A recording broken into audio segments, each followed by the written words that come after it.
Good evening and welcome to another exciting show. I don't know whether our intro tune is going to start or not, but we might be rudely interrupted, but we'll carry on regardless. Welcome to Food for Thought Radio.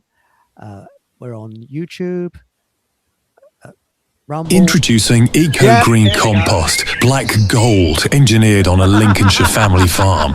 Eco Green Compost isn't just dirt, it's a high performance, 100% peat-free secret weapon for your garden. Our EGC is born from straw, willow and green cover, whilst our science-backed formula locks in carbon and feeds the soul of your soil. Expect incredible blooms and prize-winning veg, all whilst protecting our planet's vital peatlands. Ready to outshine the neighbours? Feed your passion with a professional's choice. Visit ecogreencompost.co.uk and grow the future today. Wake up your mind, fill up your day. Oink, oink. Smart little bites that brighten your way. You're listening to Food for Thought Radio. Here at FFTradio.com. Club Blue, oink! No, order, sit and leave. This is the best political satire broadcast in the universe. Order!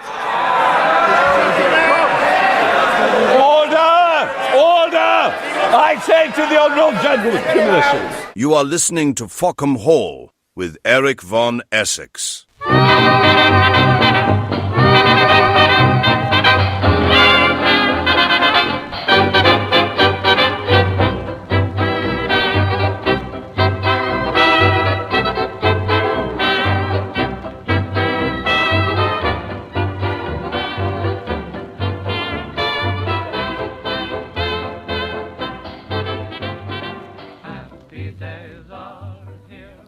Good evening and welcome to another exciting show. And I apologise for the premature start what we had, but we start again. And tonight on our show, we have our guest is Dom from Sheep Farm. Good evening, Dom. Good evening. How are we doing? Mustn't grumble. And also we've got Anorak in the background, or Paul. So there we go. So evening, Anorak. Good evening, Chris. Good evening, Dom. And now tonight, Dom, you're first of all, let's give you a bit of a plug. Now you're on Sheep Farm. When's that broadcast? And if you can give us a few, dates and times and things, because I'm sure people will be tuning into it. And you're a totally independent broadcasting unit. I don't think you're on YouTube, are you? We are. We've got a channel on YouTube. Oh, right. We've been on since plug away. I've been on since 2019. First channel got turned off in 2020. Set another one up. We're still live. Although just recently we've sort of slowed down our work on YouTube. We've got our own private platform. I built my own private servers, and we have a membership platform, all of our own, that we use there. People can log in and watch, listen to podcasts and watch video. We can upload our own videos as well. So brilliant. Yeah. And where can they find you and when do you broadcast? Well, we're at sheepfarm.co.uk, or you can put in Sheep Farm Studios in YouTube and we'll come up there. We release a show once a week, every Saturday. At the moment, it's members only. We've stopped sort of interviews and that, just to have a bit of a breather from there. We do a lot of deep research into lots of different people, from celebrities to politicians to NGO leaders, or I do. I'm more the researcher than my brother.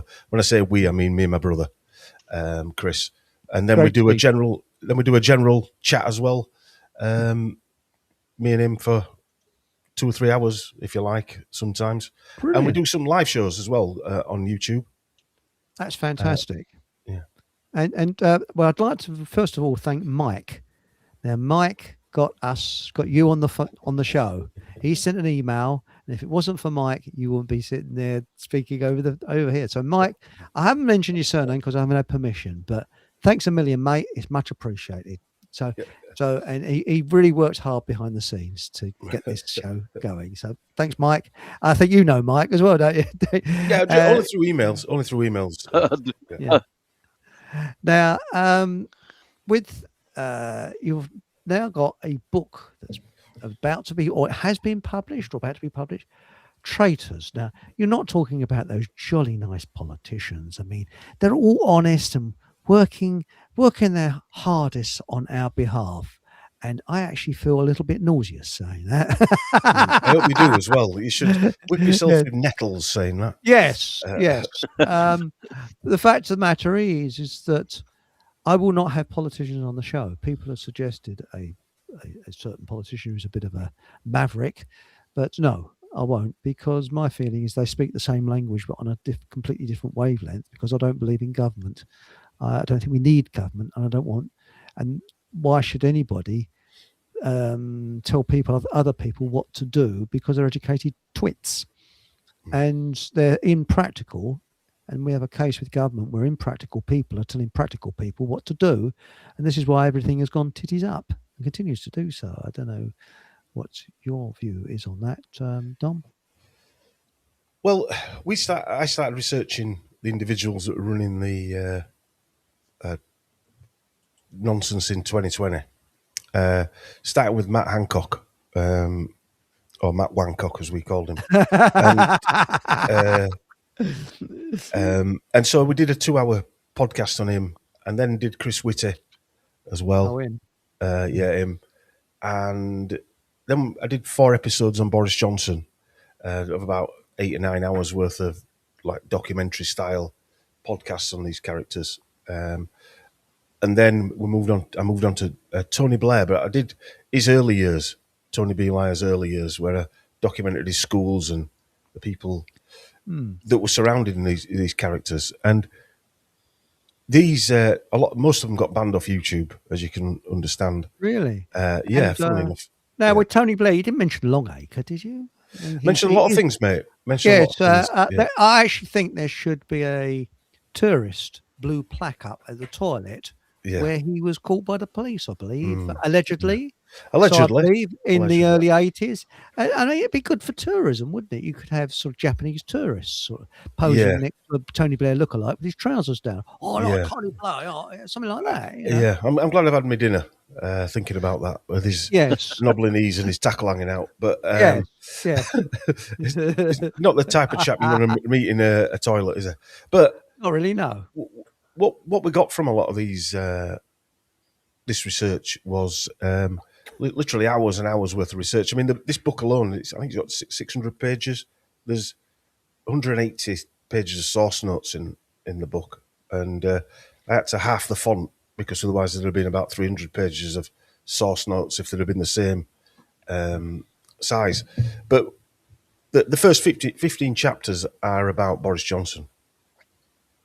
So, and it basically shows that he was some kind of lifetime actor that was placed there, as was Tony Blair as well, or Tony B. Lyre. Well, sorry, carry on, mate. So I still think that David Attenborough is some relation of Boris Johnson.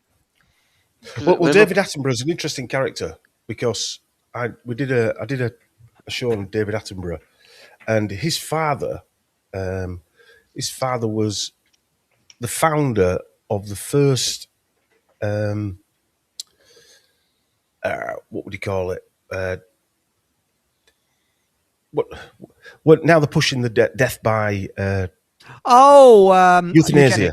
Eugenics Society, or no, euthanasia. Yeah. He set the first euthanasia charity up in the 1930s. David Attenborough's father. Yeah, that turned into one. I'm trying to think of the name of it now, and that turned into that one that's there still now.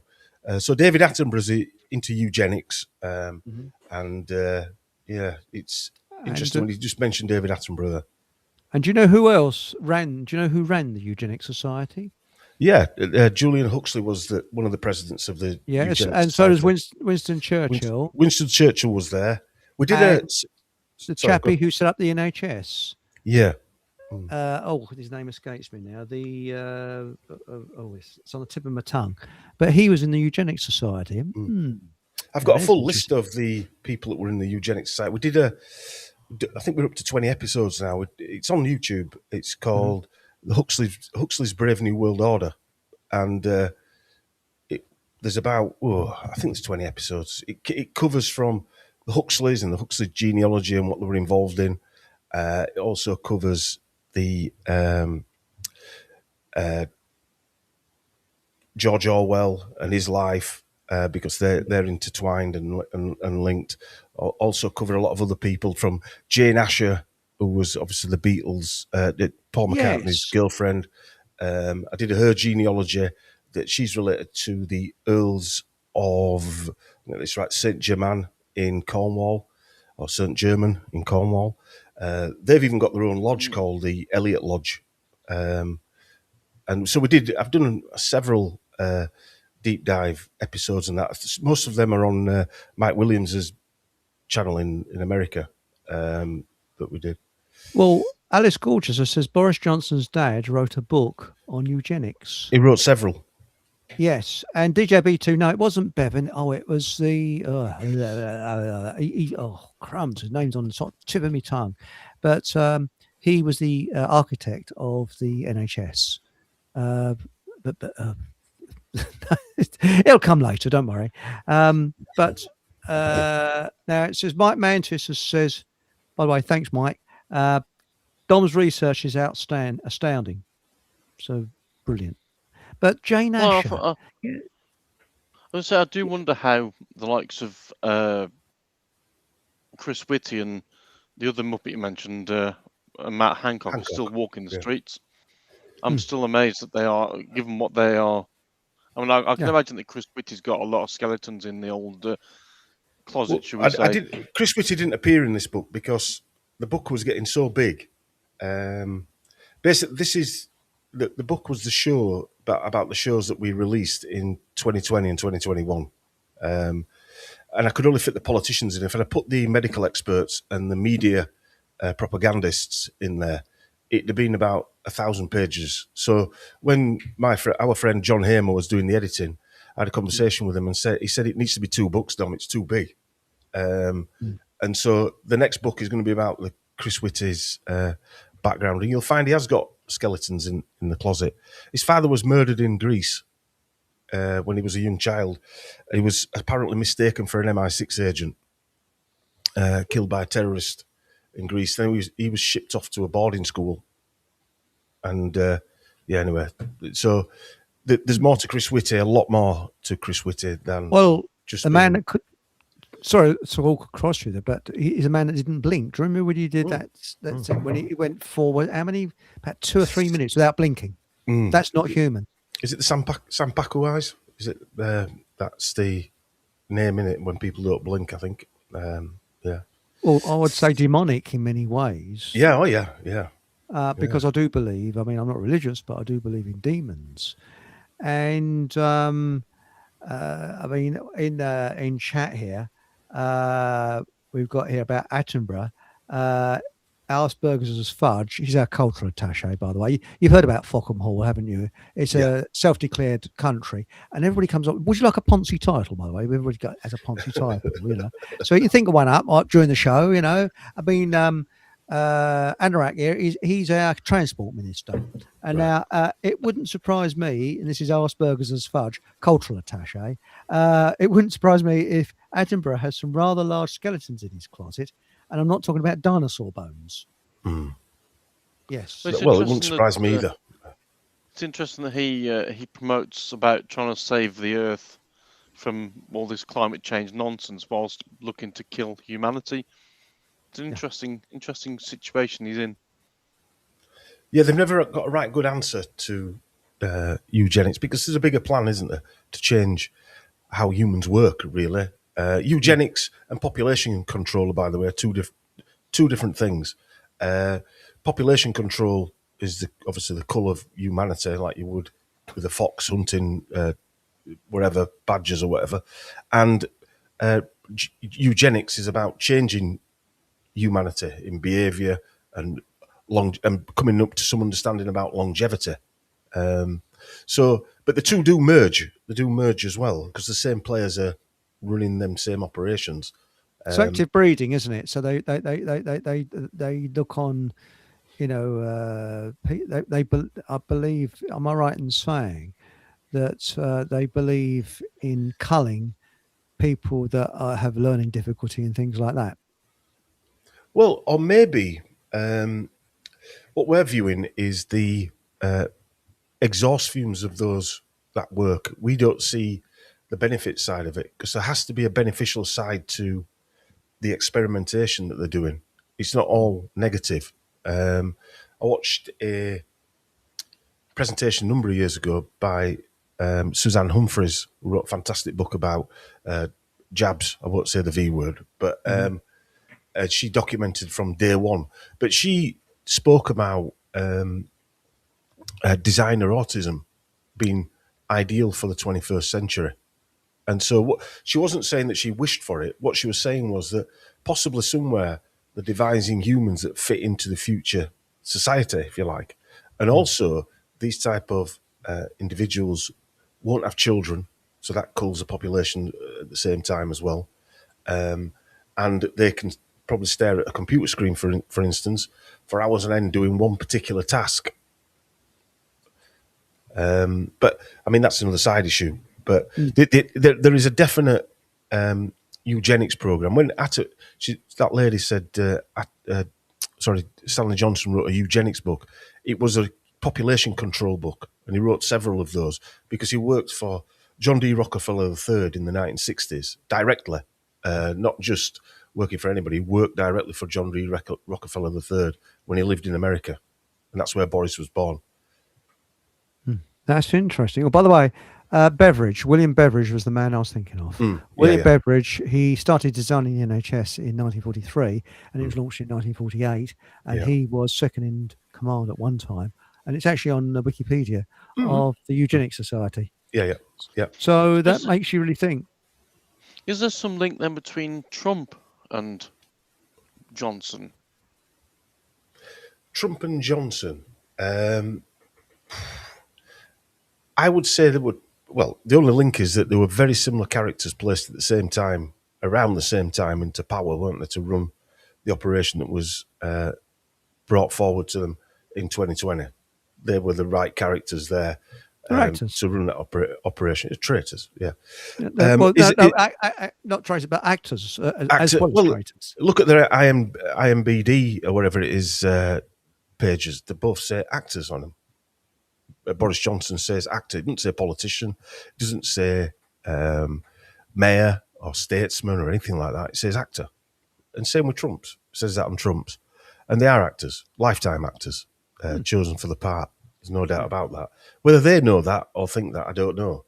But certainly they are. When I mapped out Johnson's background, you could see the people that are handing off at different stages in his career. You know, like there were several people where, for instance, he got sacked from his first job, which was at the Times, for plagiarism. So you've just left your Oxford University, you got your first job as a journalist, and you've been sacked for lying. Any normal person would never get a job in journalism again, but he did. And after he stepped away in 2022 or whenever it was, he earned $500,000 a year, I think it was, from the Daily Mail. So, having to survive on that. But these people always seem to have this get out of jail cheat code card that we don't have. We'll never have. Precisely. But it's not what you know; it's who you know, isn't it? Yeah, that's really. But Dom, this is. That's what I was saying with regards to Hancock. That's what I'm saying with regards to Matt Hancock, that we know what he did and we know what he was responsible for, and yet he's still apparently walking the streets. I mean, he may not be, but my understanding is he is still out there free, despite that we know that he is responsible for. Yeah, he's definitely out there. Removal, should we say? Which one of them's actually suffered from this, career-wise? None. Absolutely none of them. None of them? They closed small businesses down, ruined people's lives, ruined their health, killed people. None of them's been punished. Even Fauci this week, even if it was Fauci or not, who knows? But Fauci this week, even though he's getting grilled, nothing's going to happen to him. No, No, Nothing more. he won't. He's got to get out of jail free. But Hmm. my actual belief is that they're all part of the same club, and people laugh when I say this, and they can think he's a fruitcake. But I certainly believe that Margaret Thatcher was a closet Fabian, and what she said and what she did were two different things. And it was the same with Blair. He's definitely a Fabian. He admits it. Because what they did, they completely destroyed this country. Thatcher did it with the industry. She destroyed all of British industry. And she laid the foundation for a communist Fabian society, which we're getting almost close to now. And that's it, really. Well, the Huxleys were part of the Fabian Society. In fact, some of their relations, who were the guys in Stoke who did all the Wedgwoods, they were some of the founders of the Fabian Society. And they were intertwined with the Darwins, the Galtons, and the Huxleys. And that's right. so, Now, Alice Gorgeous has said, Dom, this is because if you've got a question for Dom, please I'm put at it in clue he is. capitals. Don't know who he is. So, don't know. Yeah, he went last week. But no, if you've got a question for Dom, please put it in capitals. And thanks, Alice, you've put it in capitals. It helps me when I'm looking through chat. Dom, did you know Jason Holmes? no, I've never heard of him. no. Who is he? So there is just sort of mention that one, And Alice Gorge has gone on to say, you have to be born in England to be Prime Minister. Don't know And, about that. Yeah. According, I believe, allegedly to the English Constitution, and I'm talking about England, your grandparents have to be Christian. Right. And they have to be Wasn't born. Gordon Brown Scottish? Yeah, that will roll him out. And he wasn't even voted in, was it, first time? It just That's right. took over. And what a current Andy Birnbaum has not been voted in, has he? No. In fact, I counted. So you've got Gordon Leeds Bradford Eyes Brown. He wasn't voted in. David Cameron, who's also got a royal genealogy, shows his wife, Samantha. He wasn't voted in first time. He had to have a hung parliament and sign with Nick Clegg, who's got a Russian genealogy, royal genealogy. Then Theresa May, she wasn't voted in. Boris Johnson initially wasn't voted in. Then he went to a general election in December. And then the next cronies of the Conservatives, they weren't voted in either. So the last, between 7 or 8 prime ministers haven't even been voted in. You're right. You're right. Does that mean that they're not officially prime ministers in the first place? A bit like where the royal family aren't officially the royal family because there's some stone they're supposed to swear upon, and that Yes. was stolen about 300, Scone. 400 years ago.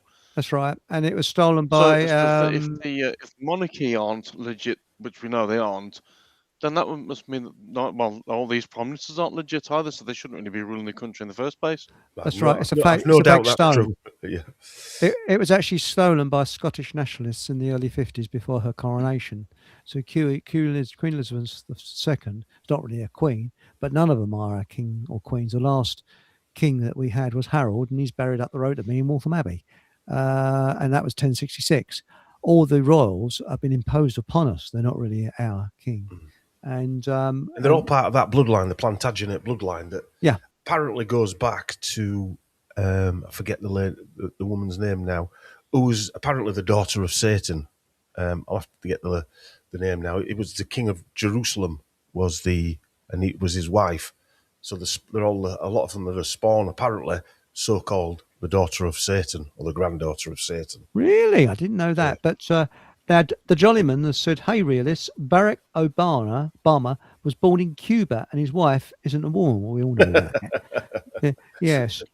Or either she likes bananas and shoves and fruit. Well, the interesting thing with Barack Obama, the guy who came out at the press board, I forget his name now, the gay guy who said he'd been sword swallowing with Barack Obama in the back of a limo while he was doing crack. So, but nobody sued him. Literally, yeah, literally. Now, Mark Anthony says, I saw Hancock won a defamation case against Andrew Bridgen recently. He didn't actually win a defamation case. They ruled that it couldn't go ahead for some technical reason, i.e., I don't know the ins and outs. I don't think he won the defamation. I think it was more that, a bit like Richard D. Hall, if you followed his, he couldn't present his evidence in court. He couldn't have his day in court, yeah? That's and I right. think that's what they've done with Andrew. That's interesting. I mean, lots of people have said, get Andrew Bridgen on the show, but I won't have a politician on the show. Although it's 50-50, I had to put it on the vote, and it's 50-50. And that was difficult. The reason why is I think these politicians speak the same language, but on a completely different wavelength. Oh, 100%. Yeah. And I think he would have been savaged by Survival Steve. Verbally savaged. I also think we in 2020, for instance, I'll use 2020 as an example, although it's happened long before that. We're always talking about we need a politician to come and talk out. We need a pop star or a film star. And when they do, we have the tendency of saying, they're working for someone else, if you like, and we don't trust them. So we've got to be careful. Sometimes we do need these people to come out. Although Andrew Bridgen openly admits he had 2 jabs and agreed to pushing the jabs and stuff like that initially.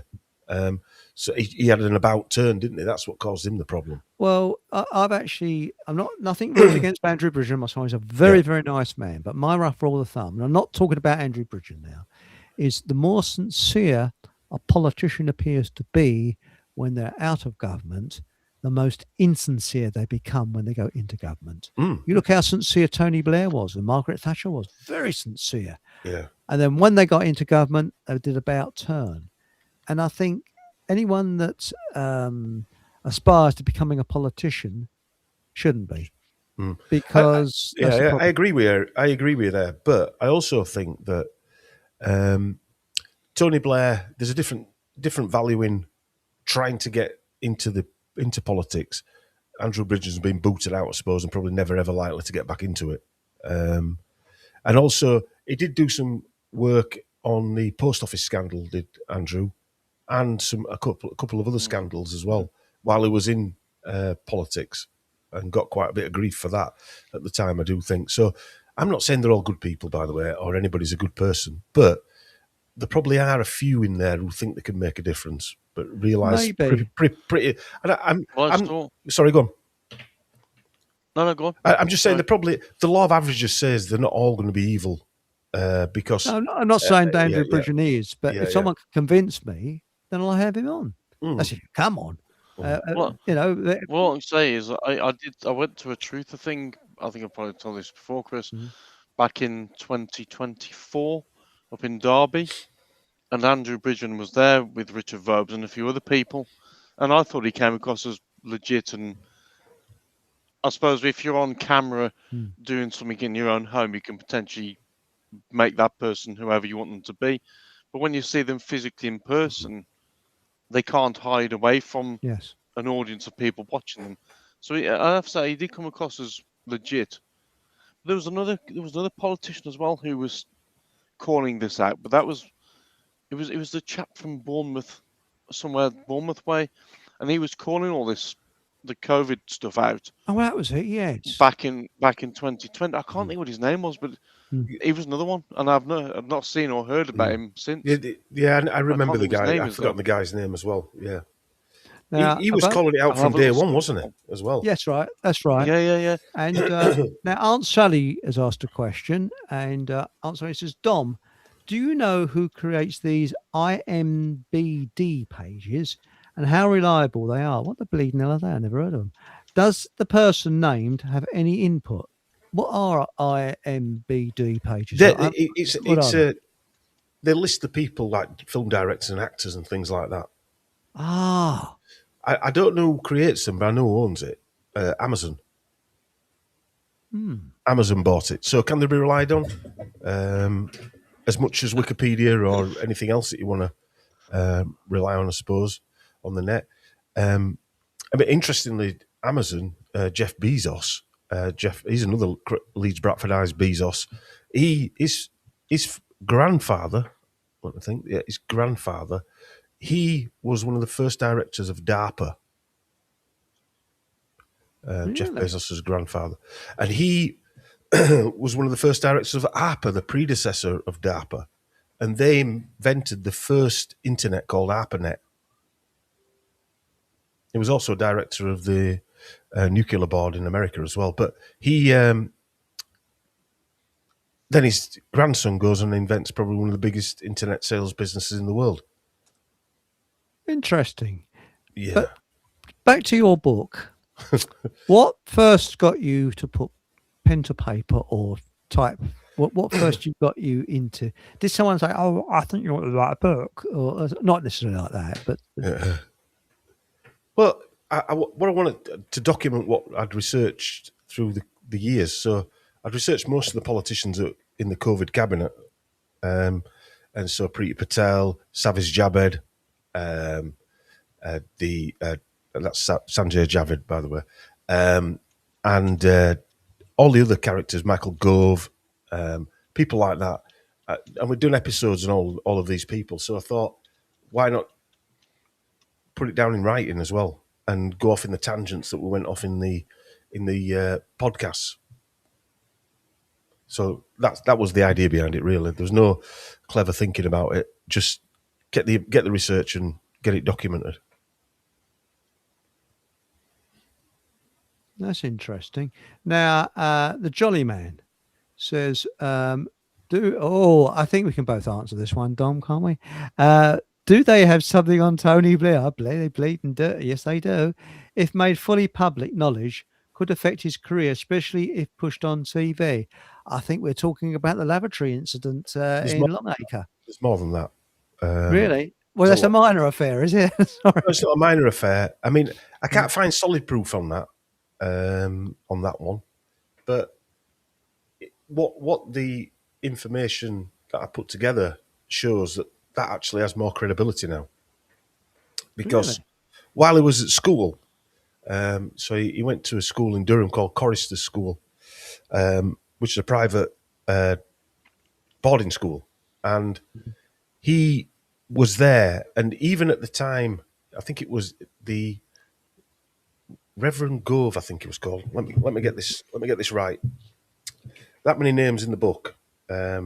Obviously, you lose track of all these people. But it was run by a priest, and the priest he comforted Tony Blair when his father had a stroke. Right. So, you know where this is going. I think I know where it's going, yeah. After when he got into power, this priest was identified as a abuser of boys. He was Tony Blair's headmaster. And in the chapters I wrote under Satan's Little Helpers, which is ironically I saved for chapter 33, purposely.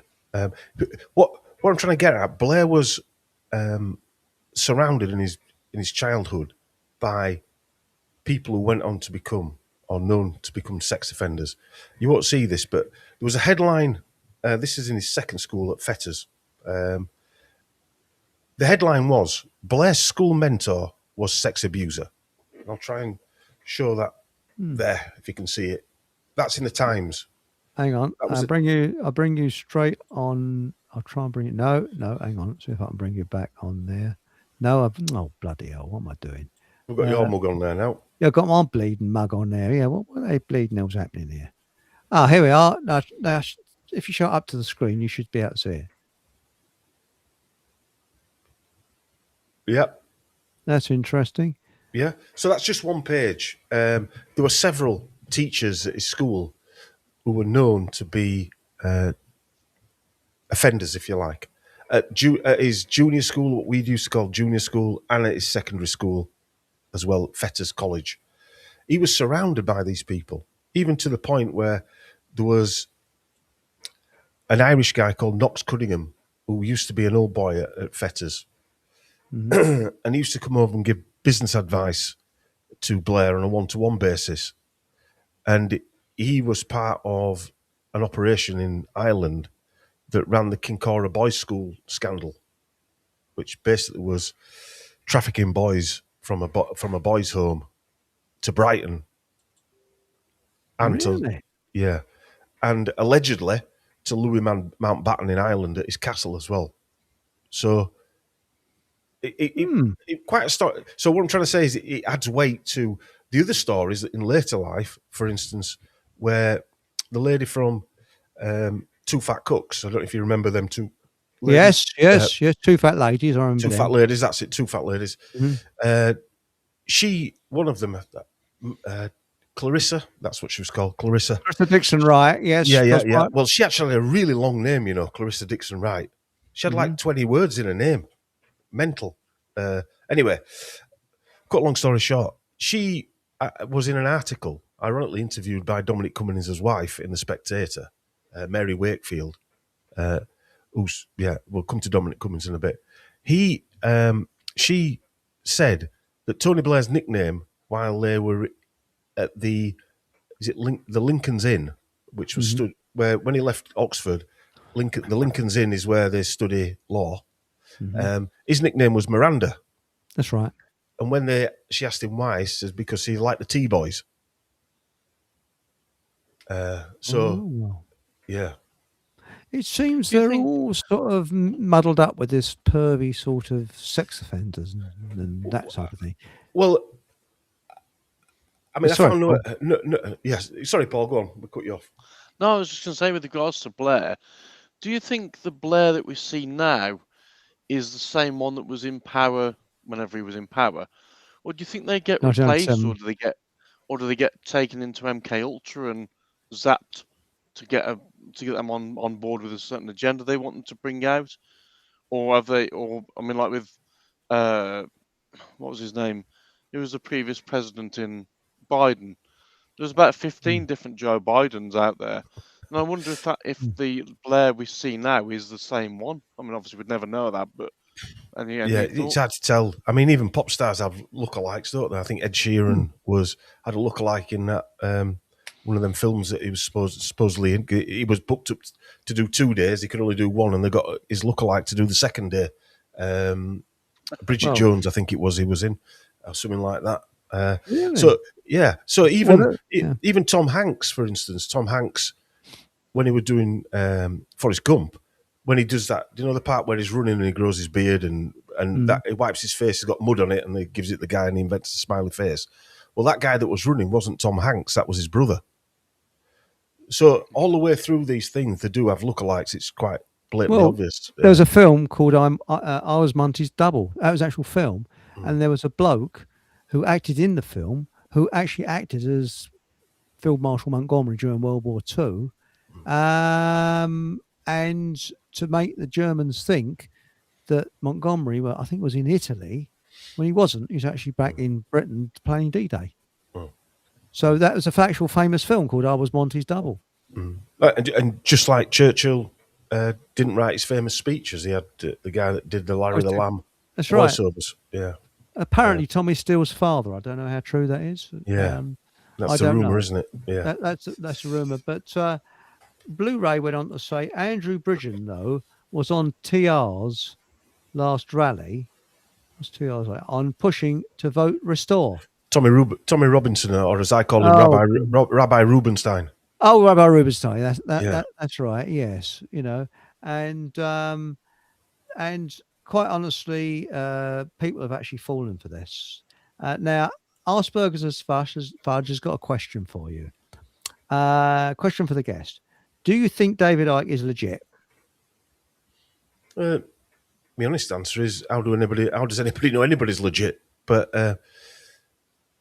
do I think? Well, what's he said that makes you think he's not legit? That's what I'd say. I can't say he's ever said anything that I think is not out. You know what I mean? That I wouldn't agree with. I'd say he's given out a lot of information and a lot of truth. I suspect he's set a lot of people on this road. I would say, right, that at this moment in time, me and Chris will never discuss other podcasters certainly not in a negative way, on our podcast. And there's a reason for that. At this moment in time, there's a lot of infighting within. I don't even like calling it a truther movement or anything because I just feel like it's an individual movement. But there's a lot of infighting. I've heard a lot of people saying, "Oh, he's this and he's a shill and they're a shill." And people ask me, "Do you think he's a shill and this, that, and grifters and all that?" And I say, "Well, we get called that. You know, we get called Masons and all sorts of other stuff that go on and other names." And I just take it with a pinch of salt. But when somebody's asking you that, and the same day somebody sent you an email or put a comment on YouTube saying that you're a grifter, we're in the same box, I'm afraid. So we'd never outwardly say I don't like somebody. Anyway, that's just my personal. Just like I never leave a negative comment on someone. And also, I don't give bad reviews. If I'm going to review something, I don't give a bad review. No, I won't either. If it's crap, I don't, if something's crap, well, that's it. Now, Mike Mantis said, and also saying bad things about, I mean, I don't mind saying bad things about politicians. No, I don't either.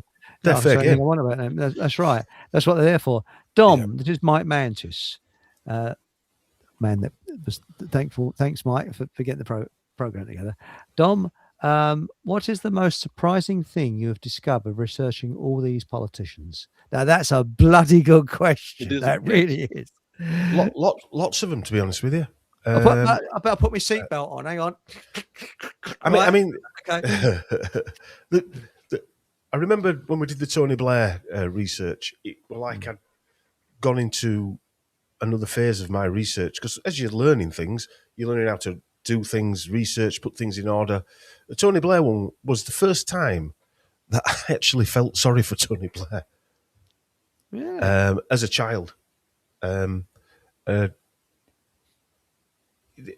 He hated secondary school. He was beaten, by the sound of things, to a pulp by the teachers. So was Boris Johnson. Boris Johnson said he was hit with... he was hit more or less every day by the headmaster, who was Billy Williamson at Ashdown House. And even with a 9-iron golf club, he says. And he wasn't the only one. And he was abused I'm not saying sexually abused, but certainly physically abused with canings and things like that at school for no apparent reason. And it's no wonder then they turn out these people who act like psychos and narcissists because they've been turned into that. They've had their empathy turned off.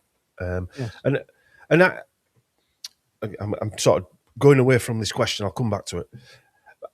My mother was black. Her father was over here during World War II. He was an American GI, a black American GI. And he had to go back after the war. And my mum never met her dad. They corresponded in the last 10, 15 years of both their lives. They actually died a month apart, which was a bit weird. So hang on, your mother was black? Half black, yeah. Okay. And my grandfather was a black American GI in the American Air Force, based around here in Huddersfield. And anyway, long story short, I met my mum's cousin recently. She, lovely lady, but she just looked like my mother, for one. But two, she researches genealogy and archives it like I do. I've never met the woman before in my life, never spoke to her ever. Okay, so what I realised on that is that we carry certain things in our bloodline that we'll never know, and so when they put these kids into school, I think what they're trying to do is bring some of these traits out and then monitored and mentored through with watchers, if you like, or handlers, to see which one will carry out these horrendous crimes against humanity that they want to pitch them into these different jobs, whether it be a judge, whether it be someone, a military general sending someone out into the... You think of the World War I, when tens of thousands of men on both sides were sent out over the top. That's right. To be mown down day after day after day after day, right? How could you live with yourself with that, knowing full well that you're just sending men to the deaths on both sides? So you think of Boris Johnson, and he always said that he wanted to be world king from being a child. So somebody's inserting this into him. Bear in mind, let's add in the fact that his his father worked directly for John D. Rockefeller III, the proper Matrix bloodline. Yeah, they're obviously not predicting, but planning for certain people to get into certain jobs. They might have 10 people they want to choose from, and Boris Johnson might be one of these people. I'm not saying it's right in 2019 Boris Johnson will be leader. There might be several people that they had as candidates, and he just happened to be the one for that particular time. Just like Cameron the same as well. It's So, interesting that. go on, sorry. That I was going to say that I remember watching something at the time when Johnson was going through this process of the COVID stuff, and they'd said that the individual they remembered from Eton or whichever Oxford or wherever he went to, they didn't think he had the right personality to go down the path of effectively killing thousands of people as he did. And I'm wondering if that again, whether he will have gone through MK Ultra brainwashing, because I remember there was a question he was asked and he started talking about Peppa Pig. Do you remember that? And I wonder if that was his MK Ultra breaking down, or he was starting to get clear of it, Oh, and then yes, he that's a was taken point. away to be pumped back in Yeah. to get Well, back can you online. remember? Can you remember when he was supposedly tested positive? Yeah, That's And it, he went yes. into hospital, right? The Yeah. hospital he went to was St. Thomas's. And in the 50s and 60s, St. Thomas's the psychiatric wards were run by a doctor called Dr. William Sargent. Dr. William Sargent ran the British arm of MK Ultra. Bloody hell. He worked on, and there were several hospitals within London, and it just so happened that St. Thomas's was one of them. Yeah. The guy wrote a book last year called The Sleep Room. If you look that book up, I've got a couple of William Sargent's books as well, and it's rumoured that Jane Asher's father, Dr. Richard Asher, worked for William Sargent or with William Sargent as well, on many. Dr. Asher wrote a paper called Respectable Hypnosis. You can find it on the net, and he wrote. And when you read that, you would say, "Well, that's part of MK Ultra. It has to be." Bear in mind, Dr. Asher was found a week after he went missing in his own basement, dead. What about that bloke? What was it now? Oh, it was you can always have a slip of the tongue, but it was Keir Starmer that said something about the sausages or something. Do you remember that? That was another weird one. Yeah. But the thing that got me, do you ever see that with Britney Spears? Where an interviewer must have tricked sort of a key word, and she sort of freaked out for a while, and then she come back went, again. It's "Oh, normal. strawberries!" Yeah, she freaked out. I mean, are these people MK Ultra? I would say. I think MK Ultra now is a slightly different thing to what it was in the 1960s. Well, I think they had to do it person to person. I think now, as we saw with the banging pots and pans on a doorstep, they've actually got it down to a mass psychosis now. I agree with you. I mean, it's interesting you mentioned Clarissa Dixon Wright, because her father treated my father at the end of World War II in Paddington Hospital. So, yeah, he spoke highly of I can't remember his first name. It was Dixon Wright, yeah. But Pink Planet asked the question, are all countries, politicians corrupt like United States and UK? That's Pink Planet's asked that question. The thing is, and I understand the word corrupt, but to them it's not corrupt, it's game theory. They're working within the rules of the game, or the game that they're set. I'm not saying it's fair, but because it's rigged for us. But the game is set for them. It's not corruption for them. They don't feel like they're robbing anybody. They feel like, if you spoke to a psychotic would think everybody thought like them. I run a scenario, and I'm not saying my brother-in-law's psychotic, he isn't, but in our kitchen, I put a pan on the work. This was when the kids were young, on the worktop. No, my wife did, and I said, "Oh, be careful there. Don't leave it there." And my brother-in-law said, "Yeah, because it'll mark the top." And I said, "Oh no, I'm more worried about the kids knocking it off and burning themselves."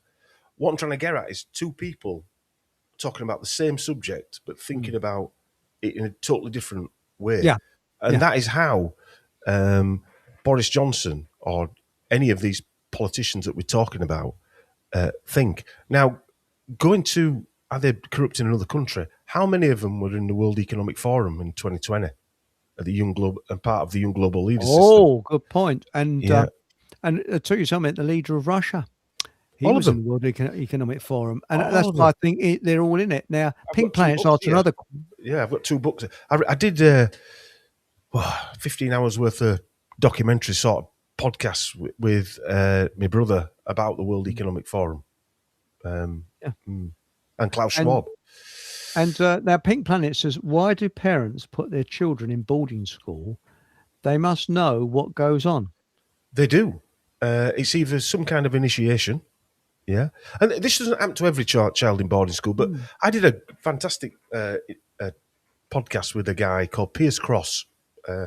Him and his mate made a film called Boarding on Insanity. Now, Piers was a boarder at a boarding school. I actually mentioned the boarding school in this book for some other reason. And he interviewed me about the book, and I met him a few times now. He's a great guy.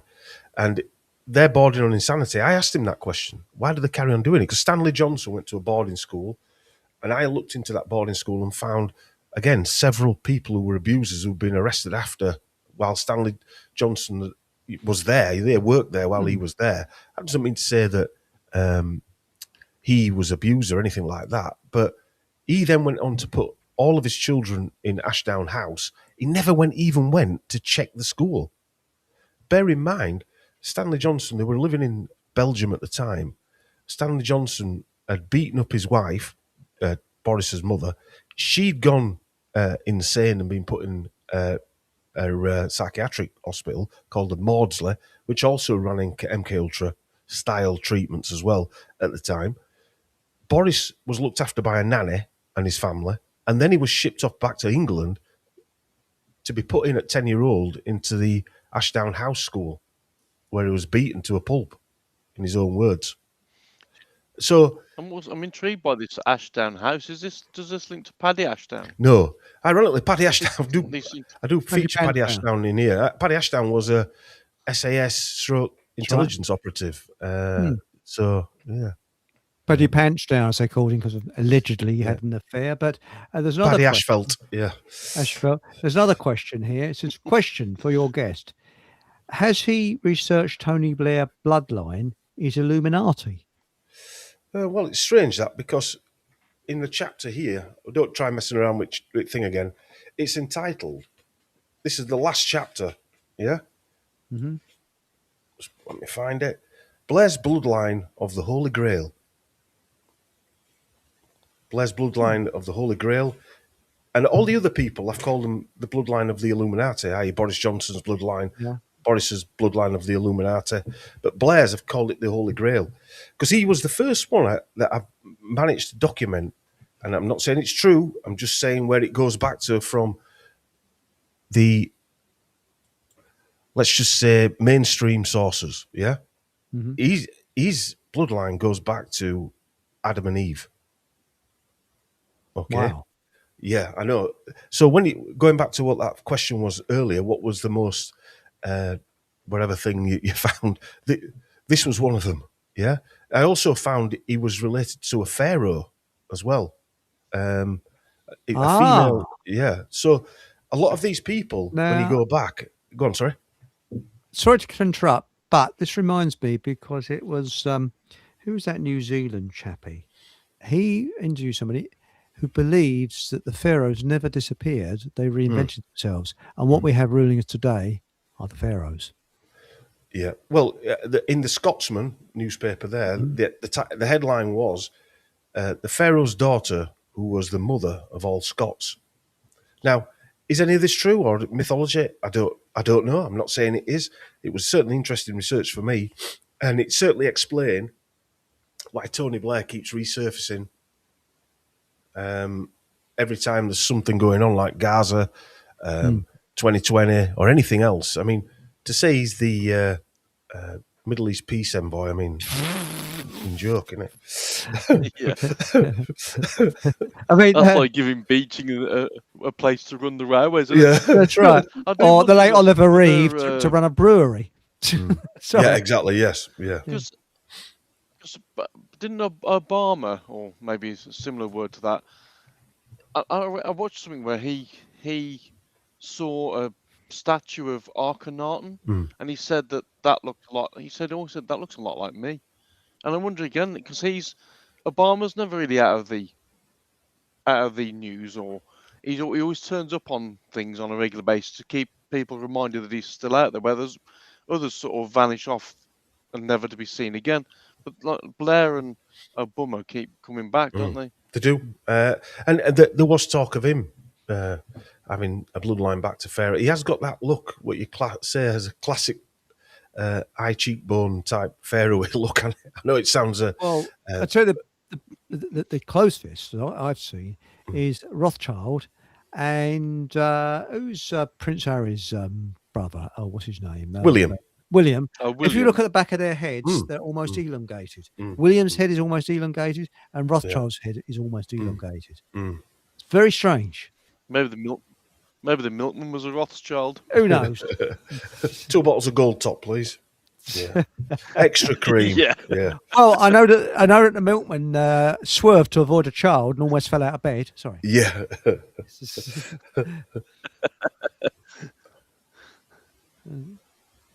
That's interesting. Blue Ray says. Oh, by the way, there's a question on here from Pink Planet. I don't know what it is. It says, "Or South Africa when British Army starved them." I don't know what that is. It a question? I don't know. Don't know. No. I think it was to do with the when we're on about how politicians can send people to their deaths and not have a thought about it. Yeah. So that comes back down to also newsreaders as well.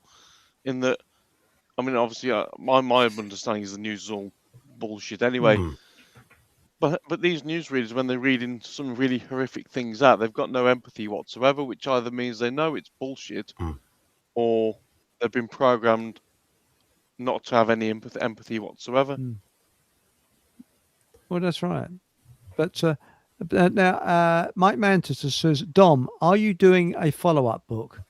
Yeah, like I said, it's going to be. I've got a couple of books in mind that I want to do, but I want to sort of get out of the way the medical experts, if you like, and the media propagandists, and basically go through the shows that we did back in 2020. Well, Hachi says Michelle is a Michelle. That's Michelle Obama has a bigger Whopper at Burger King than Obama. Yeah, I should imagine that. Yes, but the thing that gets me about these bloodlines, it's very, very, very, very interesting, and I think there's a lot. For example, who was that king that Edward who abdicated? There's a lot of hidden about him as well. So what the real reason why he abdicated? We're not told. No, I mean there was obviously links to Germany, weren't there? You'd probably never know why he abdicated, would you? Yes. They'd never tell you. This is interesting. Do you have a quick question in regards to that? Or with regards to, do you think the Kennedys were on the right side? And similarly, was Charles Kennedy, because Charles Kennedy was sort of a very limited politician. He sort of was there and then disappeared off fairly quick and then snuffed it. Do they? I mean, I don't know if they're all related, but do you think the Kennedys to be on the right side or all part of the same? That's a good question. Collection, basically. Well, the name Kennedy is obviously an old Irish name, and it means something like, it doesn't mean headshot, but it means like a disformed head. That's what it actually means. Oh, Kennedy, if you look it up, which seeing as both brothers got shot in the head was a bit of a strange anomaly. Yeah, they're a definite bloodline. There's no doubt about that. The Kennedy family. I don't know about Charles Kennedy. If I were, they had obviously a lot of skeletons in the closet, if you like, as the person in the chat said about the other people, about Blair.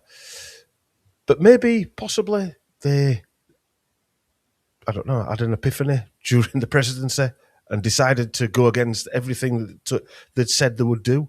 I don't know. Or maybe they were just casualties. Some people say they were ritual sacrifices. I've heard Strange. compelling evidence on that as well. Well, the strange thing is Nixon was a Quaker, and Quakers are pacifists. Right. And he brought the Vietnam War to an end. And I think that's why they did the Watergate, because he was not meant to bring the Vietnam War to an end. And that's why they hammered him with the Watergate trials. But he was an outsider, really, in a strange way, because Kennedy was the first. I'm not sure. I think that Patrick would be able to answer this. He's part of the team. Whether Kennedy was the first Catholic to be president. Yeah, he was. Yeah. And I know that Nixon was the first Quaker to be a president. So that's two oddities. I don't know. JFK, he was the 35th and 35. So I'll do a bit of numerology and gematria. And Satan equals 35. And this year's start of the football season is linked to Kennedy. I don't know if it's 35 years. No, it can't be 35 years. There's a 35 that links into the start of the football season this year that links to Kennedy, and I can't think what it is. I'll have to ask my mate at work because I've forgotten. Yeah. That's interesting what you're saying. Because Kennedy's granddaughter or goddaughter, Titiana, she died age 35 as well. Really? Mm-hmm.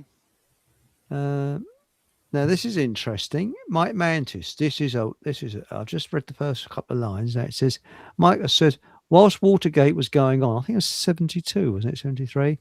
There was a page boy scandal involving US politicians and young boys. Watergate got all the news coverage. Now, that's not something I've that's interesting. So it seems that Watergate may have been a misdirection. Quite possibly. I know one of the lawyers for Watergate was one of the women that Boris had an affair with, grandfather or father, I do believe. He was a lawyer in the Watergate scandal. Interesting. Yeah.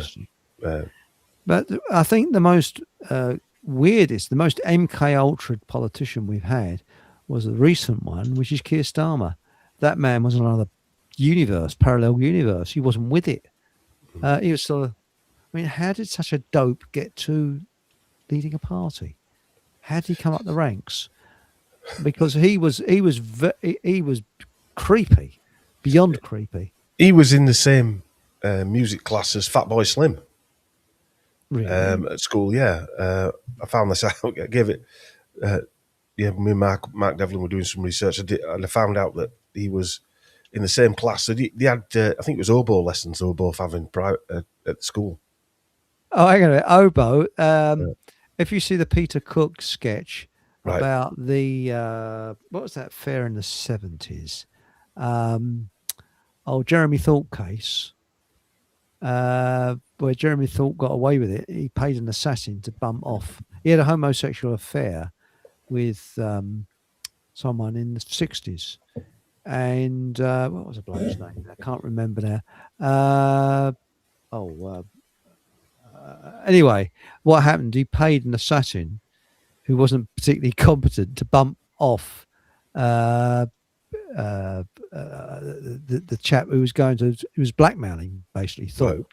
He was going to go to the press, and he shot his dog by mistake and didn't shoot the bloke, and because they called it, was it Scott of the Arse Antics? And that was it, Norman Scott. That was the name of the bloke, Norman Scott. And that was a joke at the time. You know, I'm old enough to remember that. And Jeremy Thorpe got away with it. Now, hang on.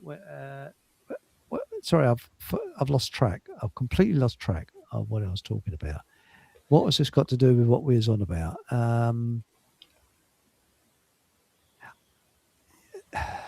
Yes, it's an old school thing that the judges will let people off.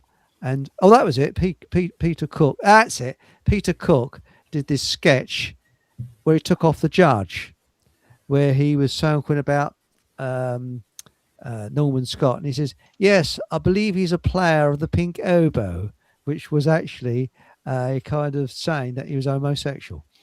So he's the player of the Pink Oboe. I might have got the musical instrument wrong, but you never know on that one either, do you? Yeah. So they were were they both playing a Pink Oboe?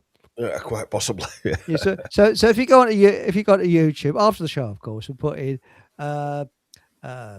Peter Cook, player of the Pink Oboe, you'll be on the floor with laughter with that one. So there we go. But now Pink Planet's got another question for you. Here we go. Oh, hang on, we got one beforehand. Sorry, Pink Planet.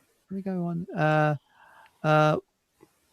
What was the Franklin cover-up? That was in America, wasn't it? Yuki Brown, it's not something I've looked into, so I'm not. I know it was about similar to the Kincora Boys School in Ireland, where they were basically farming out orphan boys to either politicians or high-profile aristocrats in the UK, anyway. Sorry, it's creased me out what someone's just said in chat, but I'll read out Pink Planets first. Do you believe in a creator, Dom? Why do you think we are here? This is two questions. One, could we be in a computer simulation? So there's three questions there. No. So for number one, do you believe in a creator, Dom? Well, you might be the creator, Dom. I've created some. I've got 3 kids, so I've created something. Maybe. Oh, yeah, created something. Yeah. It depends what you mean by creator. I think whatever this supposed reality is, we haven't just happened here by chance, have we? And I agree with you. Obviously, I haven't just climbed out of a primordial soup either. And I think there's an energy. That's the way I look at it. I don't know what it is. And a bloke in a black frock with his collar back to front doesn't know what it is either, I don't think. And do you think we are? Why do you think we are here? It's a good question. I mean, what purpose have we got?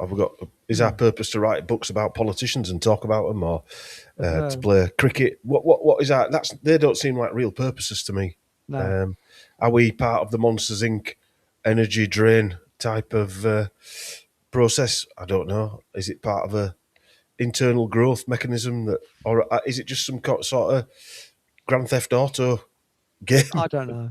Could we be in a computer simulation? Well, I suppose that's the Grand Theft Auto. It feels more and more likely that we're in some kind of parallel universe, doesn't it? Because it's like we're interacting with people that look similar to us, even if it's a doppelganger, but think absolutely miles apart. It's. I tell you what was amazing. Sorry, go on, Paul. I say you can explain stuff to people over and over again and make things as blatantly obvious, and they still don't get it. Simple things and like spraying chemtrails, mate. For example. Yeah. You can stand there and point them out blatantly obvious to someone and say, look, they couldn't make it any. I don't know why the planes don't write chemtrail across the sky, and people still would say, no, that's not right. That's not a chemtrail. No, you're right. But if you think right, going back to Tommy Rubenstein, in 2020 when all those marches, I mean, I never went to the London marches, but I could sense the energy that was coming out. We had one common enemy, if you like, that everyone was protesting about, whether they were doing it through a podcast or marching or whatever you were doing. And then all of a sudden now they're all arguing because and falling out.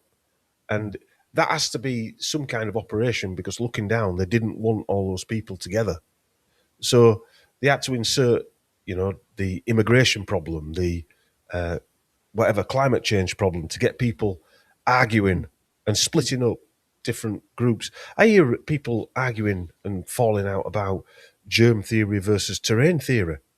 I don't know if you know this, but I've got a syndrome called Lyme disease, and me and my wife run a natural health clinic in Halifax. Anyway, cut a long story short, obviously the germ theory and terrain theory is quite a big argument, because obviously the germ theory was what was being pushed in 2020.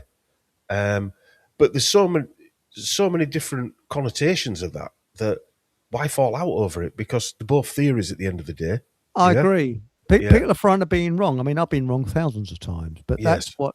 Isn't that what we're doing this for? To be wrong? Now, come on, let's plug your clinic. Come on, plug. It's what you're here for. Come on, plug away. I'm not plugging. It's more the fact that we started treating ourselves naturally.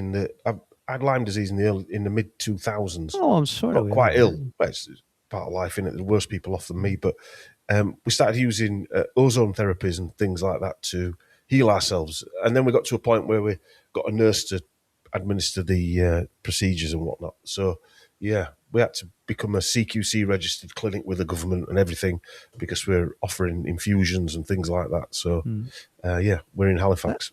That's fantastic. Health Bunker. Health Bunker in Halifax. And, I mean, I've actually found since I've changed my diet, and I don't call it diet, I call it a change of lifestyle to a keto diet.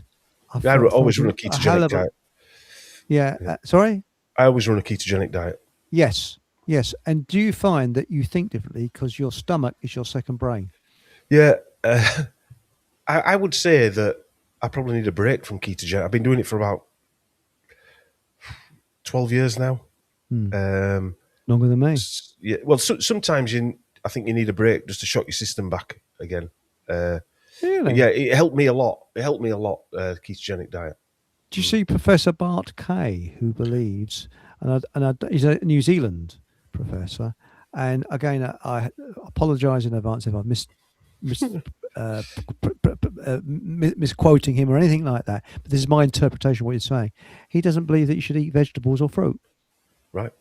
And he said that once we went on to farming and started creating vegetables and things, all the illnesses started with humans. Yeah, but you could draw the line and say once we started electronic devices or telegraph in the mid 1800s, that illnesses went up as well. I think diet is personal. I think some people thrive on certain diets. I 100% agree with you. And it's also agrees with you that works for you. Is key. But it's our ancestry, because I reckon six food groups around the world, something like that, where if your ancestors say are from, I don't know, China, then you'll be more leaning towards a Chinese diet, and if your ancestors are from Europe, then if you're a bit of everything, well, you'll probably be all right. Any thing, Is that why I've got a cat cooking in my oven at the moment? Yeah, maybe. Yeah. Yeah, so it could be. Yes. Yeah. Yes. Oh, that explains it then. Well. That's it. That's my name when I see him. I'm only a classic. joking. Well, there's two classics here. Let's lighten it up a little bit. It says we're talking about Jeremy Thorpe case, and question A says Norman Scott. That's right. And now Jeremy Thorpe was a liberal, and just get says Vaseline spread liberal. Sorry. That's a classic. But the best one is Mark Manchester says the head of the UK Dyslexic Society was given an OBE. He said, "What's the point? I can't play the bloody thing." Well, it's like the dyslexic pimp that bought a warehouse. Sorry. Yeah. Yes. But now, Jolly Man says they only claim simulation. I think this is going back to Pink Planet's question about do we live in a computer simulation, because they can't understand how complex reality is and make it work. And their pseudo math and imaginary subatomic particles, they removed ether. So that's interesting. I still think the simulation would work better with regards to the rail crashes I've been decoding and looking into. That would make it more logical than anything else. But I don't think any of us really knows what this realm is that we're on. Or there's certainly some strange energy at the moment that you can feel it. It's certainly different from since 2020. Since 2020, especially. If you're a little bit empathic, if you could have, and I think probably us three probably are empathic. You pick up these things much more. And now Alice Gorgeous says, Dom, I take it no one who you've written about have threatened to sue you. That's why there are 180 pages of source notes in the book, because everything I wrote about was sourced from mainstream sources. So I made a point of never coming up with hypotheses, only talking about the sources that were out there in mainstream newspapers, Wikipedia, things like that. So I'm actually utilising their own information back on them by piecing it all together, if you Excellent. like. Yeah. So Now, in answer to your question, no, not yet. Hopefully there won't be, but who knows? and Mike Mantis has ask Dom about Dom Jolly. Yes, the non-funny comedian. Yeah. Did you ever find him funny? No, No. he Can't was say I did either. he was a waste of space. Yeah. And there's something odd about that man. I couldn't ever work it out. Well, maybe I'll tell you now. Oh, please do. Another one was Miranda. That's another one who was about as funny as watching Woodwarp. Yeah.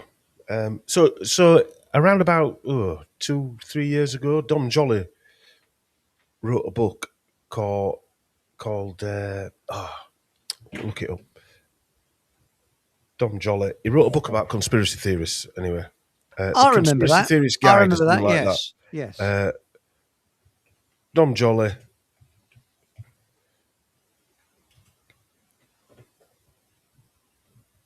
And he did a tour with this book regarding conspiracy theories. He came up with these absolutely crap conspiracy theories.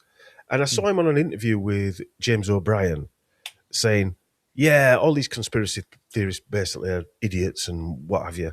And I remember that. I remember it. Yeah. And they only get their researchers watching TikTok videos and YouTube videos. They're not proper researchers. You've got to go to a proper school. They're all thick, basically, right? So I thought, fuck you, yeah. And I did some deep dive on his background, and himself, I suppose. And a lot of his shows were about, I think, about a spy. I never watched them, but I know one of them was about a spy, and the other one was a guy walking around with a phone shouting. My businesses in the 90s and 2000s were in telecoms, so and he was called Dom, so I actually knew that he carried this blooming large Nokia phone around with him,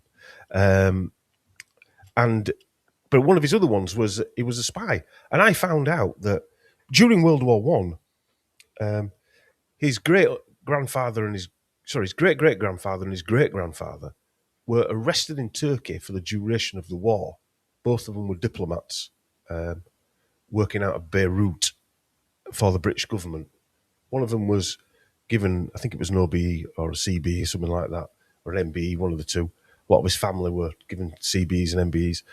And they were quite blatantly arrested for spying. There was a lot of spying going on in Turkey. Obviously, we were at war with Turkey. But before we were at war with Turkey, there was a lot of British activity around Turkey and the Caspian Sea and what have you. Not the Caspian Sea, the Bosphorus, around that area. And anyway, they were arrested for 4 years. But I found out that a lot of his family were diplomats. The family in Beirut, they owned they still do actually, a shipping company and a bank. And they owned the bank from the 1800s in Beirut. And they're into shipping insurance and things like that.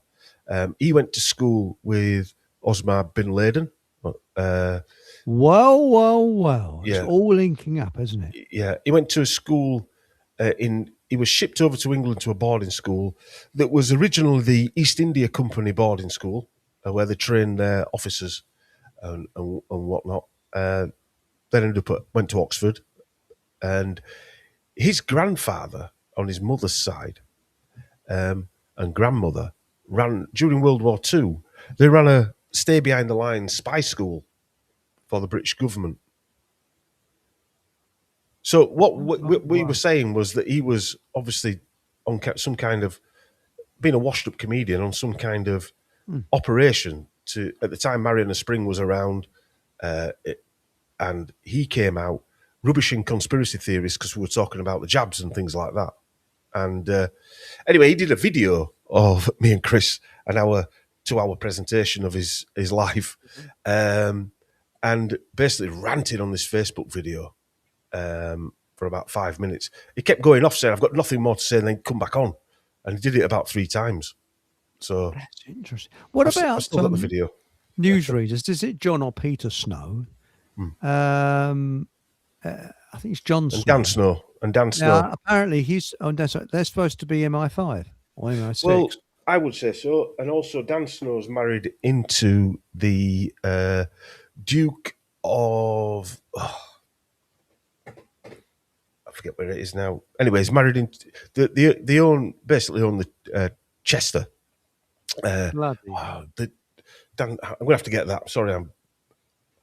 Too much information and...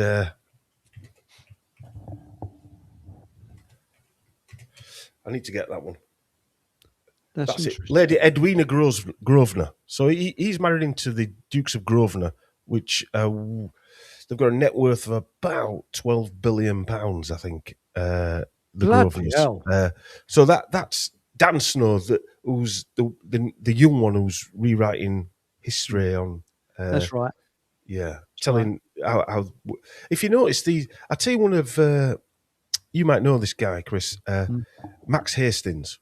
Yeah. Oh, bloody hell. Yes. Yeah, Max Hastings. Yeah. He was one of Boris's mentors. He was a lecturer at Oxford while Boris was there, and he helped him get a lot of his journalism jobs after he got sacked. And Max Hastings, obviously, I've read a few of his books because I was into World War II, like yourself. Probably because my grandfather was involved in some way. But more, I was just intrigued in World War I and World War II as a kid. So I read some Max Hastings books, and I found over the years the stories have been altered and changed even more than they were altered from the original source of alterations. And Dan Snow is one of those people that That's right. rewriting history as we speak live. My father got really infuriated because he, as you probably know, he wrote a book about his war experiences. And he said that if you go into a bookshop, most of the books are written by people that weren't there. Yeah, that's the trouble. And what they do, they pick up on reference books. For example, before D-Day, my father's unit had all their pay books taken away, and they were given new pay books that said that everyone was A1 fit. They weren't. That was a lie. So historians would pick up on that, and they would say, all the people on the first wave of the intelligence section were A1 fit. No, they weren't. They were patched up, wounded, because Montgomery expected to have them wiped out. So why send your best troops in at the front? The ones that have been in a lot of action, and they're most of them are in a terrible state. So that's it. Now, Nuki Brown's got. That's interesting. Sorry, did you say that Dan Snow or his family owned Chester? No, the family's married into. He's married Lady Edwina Grosvenor. She's the sister of. I can't remember his first name, but he's the Duke of Grosvenor. Well. So Chester is where their seat is. Interesting. Because Chester seems to be quite significant in the numerology world, in the respect there's a lot of in the 70s and 80s or 60s and 70s, there were a lot of rail crashes within the vicinity of Chester as a city. It's interesting. Now, Nuki Brown's come in with a question, Don. Whatever happened to Natalie Rowe, the author of the book that Hancock didn't like? Don't know. There we go. So there we go. No, I don't know. But what gets me is how these people, I mean, with the, when you look at the lockdown, the jibby jabbies and all that, that was very well planned, because how did they get all the signage out so quickly? That's another thing, Lockstep. Yeah. It was all planned, like D-Day. It was all planned. Yeah. And the story we got, like your father found out, was totally different from what really happened. Yeah. Because you don't have to change a story by much for it to change much, if you get me drift. You only have to knock it out a few millimeters and it changes the whole picture, doesn't it? Just by that little thing that your dad said they were all A1 fit. No, they weren't. Yeah? That's right. That changes things on the battleground and the perception back home. And something else is call-up paper, because he was a conscript, my dad, he was conscripted, said Territorial Army. the Territorial Army was a volunteer army. So future historians will look back at my dad's call-up paper and they'll say, "Oh, he was a volunteer." Wasn't. He was a conscript, and everybody had that on it. And this is where the historians get it wrong, and they would not look at a book like my dad's written, because my dad was one of the lowest ranks in the army, because he had. I've no got quite a interest in it. few World War One diaries, and when you're reading through those, none of them are singing the praises of the war. Not one of them. You read things like, "Had my inoculations today," and then 3 days later they're all ill. You read things like that they're putting that in there quite innocently. They're not telling you that they were ill because of the jabs. They haven't linked that to the jab, that they had. This was World War One, by the way. Not one of them diaries, not one diary, I've got several of them, mentioned the Spanish flu. Not one. Now Not that's one. interesting. And I'll tell you another sad thing is before they went over the top, they'd write a note to their loved one and stick it to the side of the trench because they knew their chances of survival was zilch. Yes. Yeah. So it was really mass suicide. And I really do believe that we're ruled by a death cult. Well, And the no doubt about lockdown that. was part of that death cult, a genocide. I mean, are there fewer people around now because there's so many? I mean, seeing an ambulance was very, very rare where I live. Now they're a regular sight. Well, Blue light joys. we know that they're skewing the numbers. The numbers now are skewed. You probably got more, dare I say, honest or real numbers prior on the ONS. Now, you don't get anything like that. They've changed them. They've said how they work it out. They've changed them. I think Professor Norman Fenton has said that they've changed how they work them out. You can change things to look like we've just been talking about, totally different. One of the things that I used to ask years ago people about the Spanish flu, did they teach you about the Spanish flu at school? No, we weird that, never isn't it? talked about that. Yeah, That weird is that. very, very weird. Mind you, we didn't even touch the First or Second World War. All it was about the bleeding Middle Ages. And But they taught you about the King Black what's Death. it? Taught you about the Black Yes. Death or Oh, yeah, bubonic Black plague. Death. Yeah. But now apparently the Spanish flu's killed 50 to 100 million. They can't get the figures right. And until 2009, they never really told anybody about it. Well, that's it. But I mean, what gets me is there's a famous picture about the Spanish flu, and you see all these bozos all dressed up with their, face nappies on and all this, that, and the other. And there's a financier standing behind them with no protective gear on, all standing together. And it just goes to show you that it's just a put-up job. I wouldn't be at all surprised they'll try it on again. It wouldn't surprise me at all. No. But now with bloodlines, what about, we mentioned Trump briefly, but he's Scottish bloodline, hasn't he? He's got a Scottish, his mother was It's Scottish. not somebody I've really looked into. Trump. I know he's related to Hillary Clinton. He's a cousin of Hillary Clinton's, yeah. I didn't know that. Yeah. That's very interesting. Aren't they cousins? or Yeah, they're something like cousins, that? yeah. Well, yeah, they are cousins. Yes. I can't read this out, but Teddy Sharp has come out with a classic because, well, we are past the watershed, but we do go out to America when it's not past the watershed. So at the bottom of the screen, if you read that along, I won't read it out. Teddy Sharp has come out with a cracker of a joke there.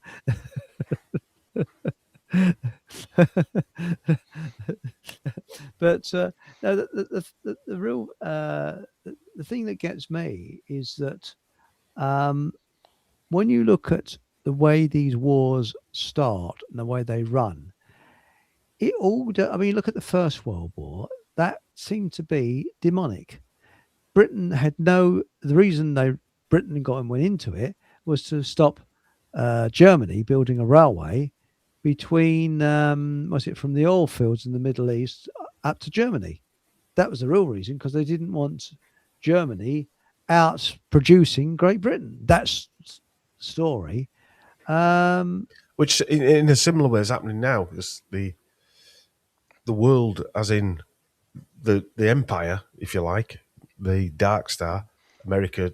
I'll say it's America, but it's not really. It's probably the old Anglo empire that's using America, they don't want China to become the ruling power. And they're building a pipeline and railway between them and Russia and Iran. And so they're the new kids on the block, aren't they? As America are finding to their detriment now when they've stuck their hand in a hornet's nest and can't get it back out again. Well, that's right. I mean, let's face it, they've been building pipelines since, after World War II. They built loads of pipelines from the Middle East to supply Europe. So this Strait of Hormuz, they were saying, there'll be massive shortages of oil. We won't be able to drive our cars. I topped up my petrol tank. It is the shit of the wool, because I've noticed the price of oil is about the same. The price of petrol, rather, about the same, really. Has anybody noticed any differences?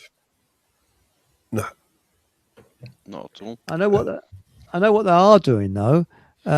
My car, it's an old. I've got two cars, and they both run on E5, and they're actually slowly getting rid of E5, so you can then get E10, and my cars don't run on E10, so it's planned obsolescence, bastards. And the reason they're getting rid of diesels is because you can run a diesel. Well, not the modern ones, but the older ones, you can run them on just about anything. Well, the thing is, if they believe that the electric car is the answer, and yet we're in the hottest summer we've had for many, many years. I mean, we know the weather's manipulated. Yeah. But if the powers that be believe that electric cars are the answer, well, they're sort of proving this year that they aren't the answer, and that we've had the hottest summer for many, many, many years, and there's a lot more electric vehicles about. So I'm hoping that people are starting to twig that actually these are it's all complete bollocks, as you. Well, it is, and also talking about ghoulies, you can actually the radiation inside electric car is said to be worse than a microwave cooker. So you'd actually microwave your ghoulies whilst you're driving along in your electric car. I mean, I can't stand electric cars. The internal combustion engine, I'm sorry, they haven't found anything is more efficient than the internal combustion engine. But when I was young in the 80s, I remember the Volkswagen Polo. The advert was, how many miles to the gallon it can do. So if at that point it could do 100 miles to the gallon, for instance, by now the technology should be able to do 1,000 miles to the gallon, shouldn't it? So you'd use less fuel. Precisely. And so if they wanted to really reduce the fuel consumption of anything, it would have happened now anyway, because they'd have just got more efficient. And also, the guy that invented the catalytic converter said, once we invented that, as far as so-called CO2, that was over. That game was over. Because it didn't emit CO2. Whether you believe all that nonsense is irrelevant. But they're saying the invention stopped CO2 coming out, which was the whole point. Well, that's the thing, and they said it'd be more efficient. Now, I've got a Toyota Carina 1989, and that does 39 to the gallon, and that hasn't got a catalytic converter. But it's got all the bells and whistles on it, like an open top roof and things like that. But it hasn't. It's a classic car, and my smart car. It's got a catalytic converter on. I think all cars have got catalytic converters now, petrol cars anyway. But I wouldn't have diesels used to be the most reliable. Now they're most unreliable. I wouldn't have a diesel car. But they shouldn't be, because diesels should be. Diesels are sloggers, so they should last. They should easily outlast a petrol car for mileage in particular. I mean, buses are all diesel, and they used to be, not so much now. And they go on, they do hundreds of thousands of miles. That's right. Sometimes without even needing a change of engine, which says they're still more efficient than than petrol. Don't think petrol's good. And now Andrew Paul has come up with an interesting one. Andrew says, my car is registered abroad. Never paid a penny since then. That's interesting. Tell us how you get away with it. But now Pink Planet says, why are they getting rid of E5 petrol, Chris? I don't know. But it's to do well. So I don't know. It's to do with all this eco crap because E5 is just 5%. Was it biofuel, and they want to make it 10% biofuel. Well, that'll rot all the petrol lines and everything on my cars. So I've got to have all my petrol lines and that. So the logic would dictate there that that's their attempt to force people into newer vehicles. Yeah. Because older vehicles you can look after without, they've got no technology around them to control them, like your parking sensors and stuff like that. So if you force people to purchase, if they can't get the fuel for the car that you've got, they're forcing you basically to scrap that car to get something more modern that they can physically control. And I still believe that modern cars can be controlled. I don't think they need a driver. I think they can be used. They can be driven without. The driver could step out and the car would still move. And I know somebody at work, they've got an electric car, and they couldn't get into their car because of how somebody else had parked. So they basically pressed something on the key fob or whatever it was, and the car moved itself so they could get in. Bloody hell. Now, Teddy Sharp says, these all last forever. I agree with you there, mate. Yep, it certainly does. And Teddy said, gone on to say, my truck runs on cooking oil. Yeah. And I know somebody else runs their diesel on cooking oil. And he pulled up at the on a sunless day at the traffic lights. And some girl says, I didn't know it was a fish and chip shop round here because it smells of fish and chips when you put cooking oil in your diesel engine. Yes. Well, my old boy, I was brought up on a small old inn, a little farm. My dad were a butcher. Mm-hmm. He had a big, when he passed away, we had to get rid of this big tank of oil that he used to make his own biodiesel. Yeah. Really? Yeah, that's quite. Now, Mrs. Pirate says E5 can be stored for a year. E10 is much less. Yes, because my Carina, I take it off the road for 6 months, and I have to put some special additive into it so as to keep the petrol fresh. Now, Pink Planet says they computerized cars to made them more complicated to fix. That's right, they're overcomplicated. Yeah. They reached their peak in car production, I think, in quality in the 1980s. Why do we need to? I mean, everything now is complicated. Well, when you've got those screens in your car to change the temperature, for instance, it's pointless. There are some things that are better on a screen, some things that are better on a button, some things that are better on a dial, and so anyway. Maybe we're just all gits, I don't know. But well, the thing is there's too much information in the car now. Yeah, all you really need to know is your speedo, revs per minute, and that's about it, really, and a clock. Well, you used to be able to look down and you knew exactly where your fan was. You just turn it on. You didn't even have to think about it. Just like if you're putting the windows up and down, that's a good invention. Electric windows is a good invention. It's better than a wind-up window. There's no doubt about that. But I wish they'd have a winder override, though. Well, so quite possibly, goes wrong with a window, you just sort of but I think Citroen had the best window. You know what that is? You just push your hand out and Well, I guess it's fair to say that we're of a generation who remember before all this technology came into being, and I don't just mean phone, I mean like on vehicles of any sort, that they were up until the early 90s, mid 90s. If you bought a car, if you went on a bus, whatever it was just basically some seats and an engine, and you got a mechanic out to fix it if it went wrong, rather than some genius from Google or whatever who brings a laptop with them to tell him what's wrong with the vehicle. Now, the old stuff just worked far superior. Well, but that's because it had that's because it had human interaction, didn't it? When we lived in the village, there was a small garage there. There was a baker. There was a butcher. There was an hairdresser. Not that I need one now, but there was a milkman and the guy that fixed TVs. All lived within a mile of where you lived, and so you had a social interaction, and they benefited from mending your whatever or supplying you with something because you were a customer forever. And Whereas now that doesn't exist. Well, that's right. You're 'Cause spot I was on. watching something the other day on. Sorry, just going to briefly train related. I was watching some chap on YouTube. He'd been on it was what I meant. It's a Class 37 locomotive, and these things are 70 odd years old now. He said he won't want to talk This about guy was in trains, the Chris. cab,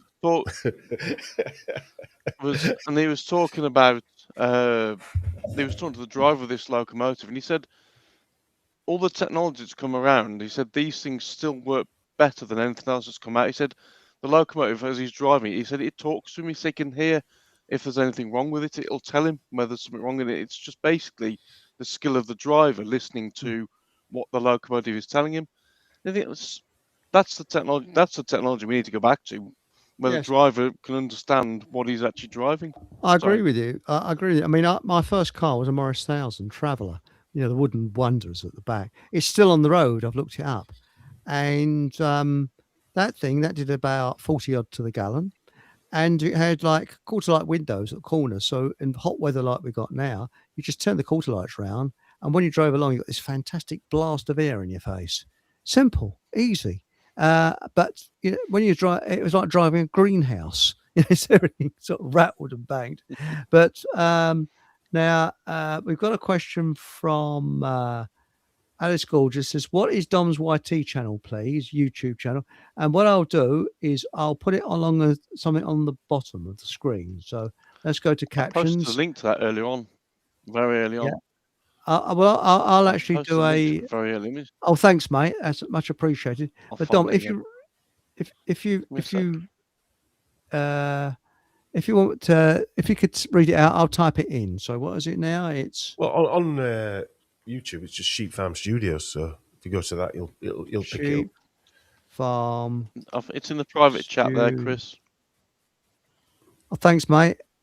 I've just got youtube.com though. Sheep Farm 1322 in it. Is it? Yes. Yeah.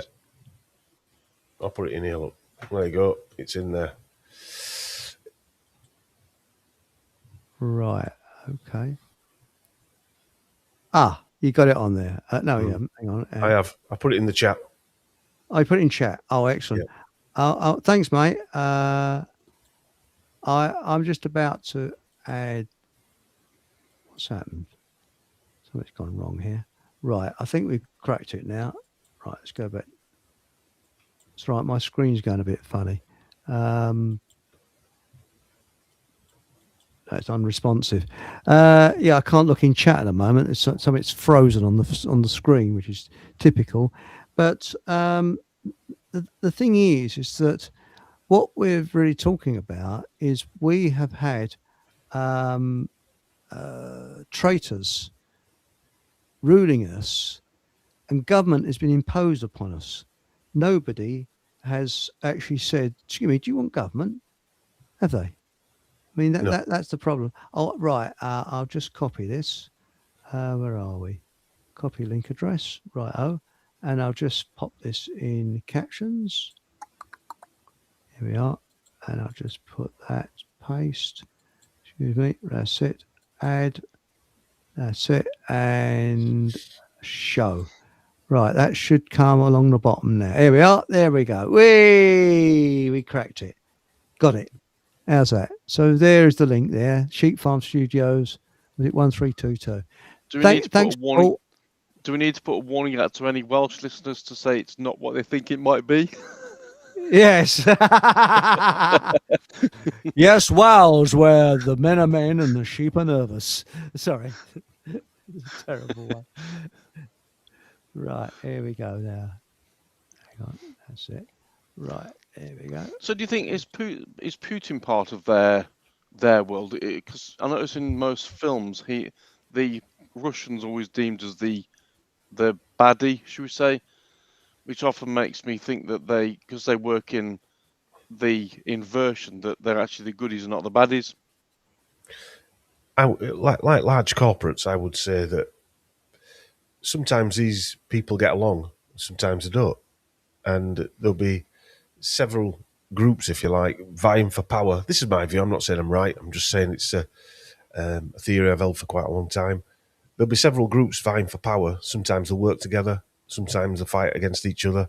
But there are certain rules around the blade table, as me and Chris like to call it, of vampires, if you like, that they all agree on, have all got to go with. I think COVID was one of them. Telecommunications is another one. They all run the same telecommunications. The poles, they're another one. They all share the poles. Nobody fights over Antarctica or the Arctic, if you like. So there are several things that they all have to use. Everything else seems to be up for grabs, whether it's oil, minerals, whatever. And at the minute, the old empire is winning, using America as the might, if you like. But it seems to be that they're the old boys on the block now, and that empire is coming to an end. And what can we do about it? I mean, we outnumber them by thousands, millions for one. Nothing. I don't think there's anything. And then that's not me being pessimistic. It's simply the fact that it'll take a hell of a lot of us. It'll take the majority of the population to go in a more or less exactly the same line to agree, and we'll never get full agreement with our views because we can't even agree amongst ourselves. That's my... Well, you've really got to go to a truth group to find that. I mean, yeah, exactly. But Ricardo Blake TV... Sorry, can I say, Paul? Sorry, mate. I was going to say, and I said this on when Steve was on last, that I think in some respects we just have to let it play out. And we're observers. That's why I am. Yeah, I still believe their system is collapsing, and I still believe that but they're losing, and it's a matter. It has to play itself out. So us trying to push it forward isn't going to change anything. It's still going to play out. It'll play out in its own time, and there is another way as well, Paul, that whatever simulation we're in, or whatever this is, whether it's a simulation or not, parallel universe, maybe that this is what this is. It's just an awful, destructive place to live, and it throws people like us who seem to have grown or had empathy built into our wherever DNA or wherever it might be, see it for what it is. Yeah, I agree. And also, I don't know if you guys find this, but when you have a conversation with people, if they're on the left, they automatically think you're on the right. If they're on the right, they automatically think you're on the left. You can't explain to them that you're not on either. That's it. I explained to a bloke on the stall, tried to explain about usury, and he thought I was some sort of far out lefty exactly, weirdo. Yeah. Because usury, it's basically make your money out of thin air. But now Ricardo Blake TV says, Chris, Paul, I'm looking for a Austin Rover MG Maestro van to convert into a camper van. Yes, that's what I want to do. Make a what they call a stealth camper van for podcasting. Yep. You're on the same wavelength. That's what I want to do. And the thing is that to make it not look like a camper van, make it look like a builder's van, so nobody will touch it. No tools left in it overnight. So you need to hit a few of the panels with a hammer first. Oh yeah. But, run it into a wall and a lamppost. Get a line down the back of it where the lamppost hit it. I saw a fantastic RS Turbo Escort today. In really good nick. Yeah. Proper 80s classic. See, that's my era. Yeah. Well, we talk a lot of cars on here at times, and there's things like the old Sierra Cosworths and the Audi Quattros. I mean, I'm not a driver, but I do appreciate proper cars, not the plastic crap we got now. No. And I'll tell you something, they had Carina, bloody Nora. I mean, it's sort of. I got into modern cars. It's just the same, basically. Sorry, I didn't mean to talk across you there. Well, one of my friends used to have a Maestro, and he used to handle like a F1 car. He'd hit corners at 60 miles an hour, and he'd just go around. They're brilliant. Yeah, absolutely fantastic things. Oh, the Carina goes like a shit off a shovel. It doesn't hang about. Let's put it that way. But I'm actually not a fast driver. I'm just sort of. I just like poodling along, actually. And I still think that with modern cars, I still think they're all built by the same company, basically, but they just changed the badges, and that's the badges change on the front and the back, but the actual designs of them and the way they're all built, it doesn't matter what the brand is, they're all built in exactly the same process or exactly the same way. That's right. They all turn out their electric cars at roughly the same time with the same sort of power. No one comes out with anything different and say, well, we're Ford. We've come out with this type rather than that type. They're all Well, same. there's They're all basically same company. three manufacturers: Citroen, Renault, and Toyota. And I think it's the C1 car. All made in the same factory in Czechoslovakia, and they just badge them differently when they come off the production line. So if you buy a Citroen, it's made next to a Toyota. It's exactly the same. You know, it's just Well, different. Matilda's putting there about Capris. Have you seen the new Capri?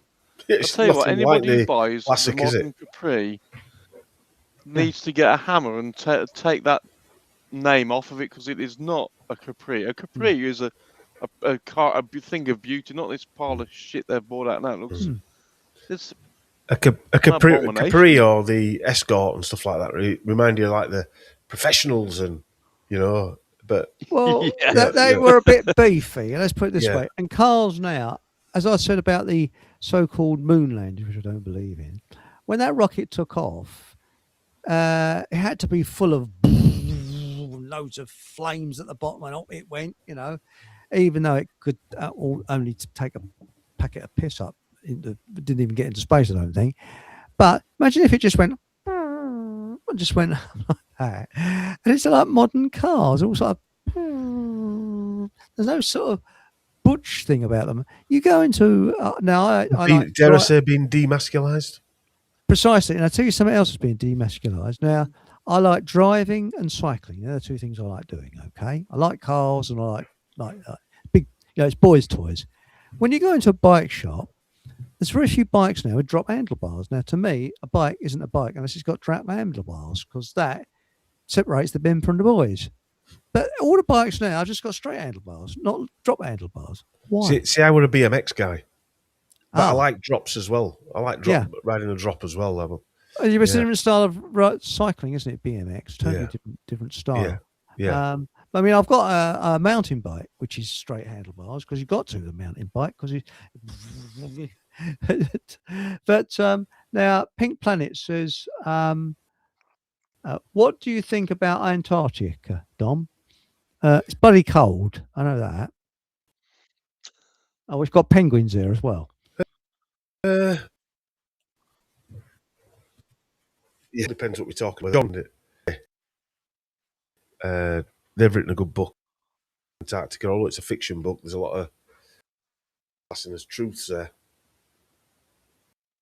Yes. That's strange, isn't it? Oh, we lost. We've lost you. Oh, have I cut out there? Aunt Sally has said, I've asked a question a couple of times, but it's not appearing on the screen. Are you set on top chat? No, I'm not. Other people have said this. There's nothing that I'm doing. I think it's YouTube. I'm terribly sorry. It's not my fault. If you've got a question, the only thing I can suggest is I'll go over to Food for Thought Radio and I can quickly drop in there to see what's in the chat. Or you could go to Rumble and I can see it in this screen. So that's my advice, is to go over to Rumble, where we are broadcasting simultaneously, and ask a question in Rumble. So I'm sorry, Aunt Sally, about that, but it's not my fault. I guess I get a feeling we've hit on the car theme though, because there's a lot of quality motors being mentioned in chat at the moment. Now, Teddy Sharp says, have you had you down as a Ford Sierra man, Eric? Fords never have a Ford. No, I don't like. I'm not a Ford enthusiast. Doesn't Ford stand for fix or repair daily? Well, I shouldn't really say this, but they used to call. Oh, we've lost Dom. Oh, we lost Don. Yeah, it's funny. Things are going strange tonight. Poor old Aunt Sally can't get her questions on the chat, and Dom's gone off. Where's he gone? Come back wherever you are. He's frozen. Anyway, no, Ford's they're doing okay now, I think. But they used to call them Dagenham dust carts. And do you know the full Cortina with the? Oh, here he comes. Right. Hello, mate. Do you go for a wee? What's happened? Well, I think it was my connectivity. I live out in the sticks, so it was a. Strange, isn't it? Have you ever thought of getting? I've got a SIM router because Yeah. I had nothing but trouble with a bloody ordinary landline router. It seems to be sort of okay, you know. Oh, here we are. Here we are. Newkey Brown says 107 Ago and C1, same car underneath. That's right. Yeah, yeah, that's the thing. And it's funny, you're frozen not on mobile phones, but you're frozen. Oh no, you're not frozen now. That's No, I'm it. not frozen now. It's okay now. Yes. Yeah. That's great. Yeah. No, it was thanks to Dave. Sorry, not Dave. John Hamer that advised me to get rid of my landline, and I haven't looked back. I'm Right. great. You know, I'm pleased I got rid of my landline. Now, chat. Can you see my message? Doesn't appear on screen. Does now. Does now? Yeah. Yes. Yeah. I was Aunt Sally in Rumble rather than. Well, no, she's actually in YouTube. YouTube. I've advised her to go over to Rumble, and She's on Rumble now. Yeah. yeah. So There's a let's have a look. dropped a question there. Can we buy the book direct from Dom? Yes. Right, here it is. There it is. It's coming now. Thanks, Aunt Sally. Yes. So so can we buy it direct from yourself? And we'll have the your website, I assume. Yeah. Oh, hang on a moment. Hang on. We're just saying goodbye to Food for Thought Radio. Sorry about this. Well, before it goes off, it might be worth mentioning your website. Yes. I think there is. We can talk over it. We can wait, can't we? Or not? Yeah. He drives a fruit cart around the street and everybody knows it. He doesn't sing. So if you could just, we can talk over the top of the music. It'll come out. So what is your website, Tom? Well, the podcasting website. Hang on. Let's wait till it finishes. It's better than any song. Right, I put the time down. So what is the website? The podcasting website's sheepfarm.co.uk. Excellent.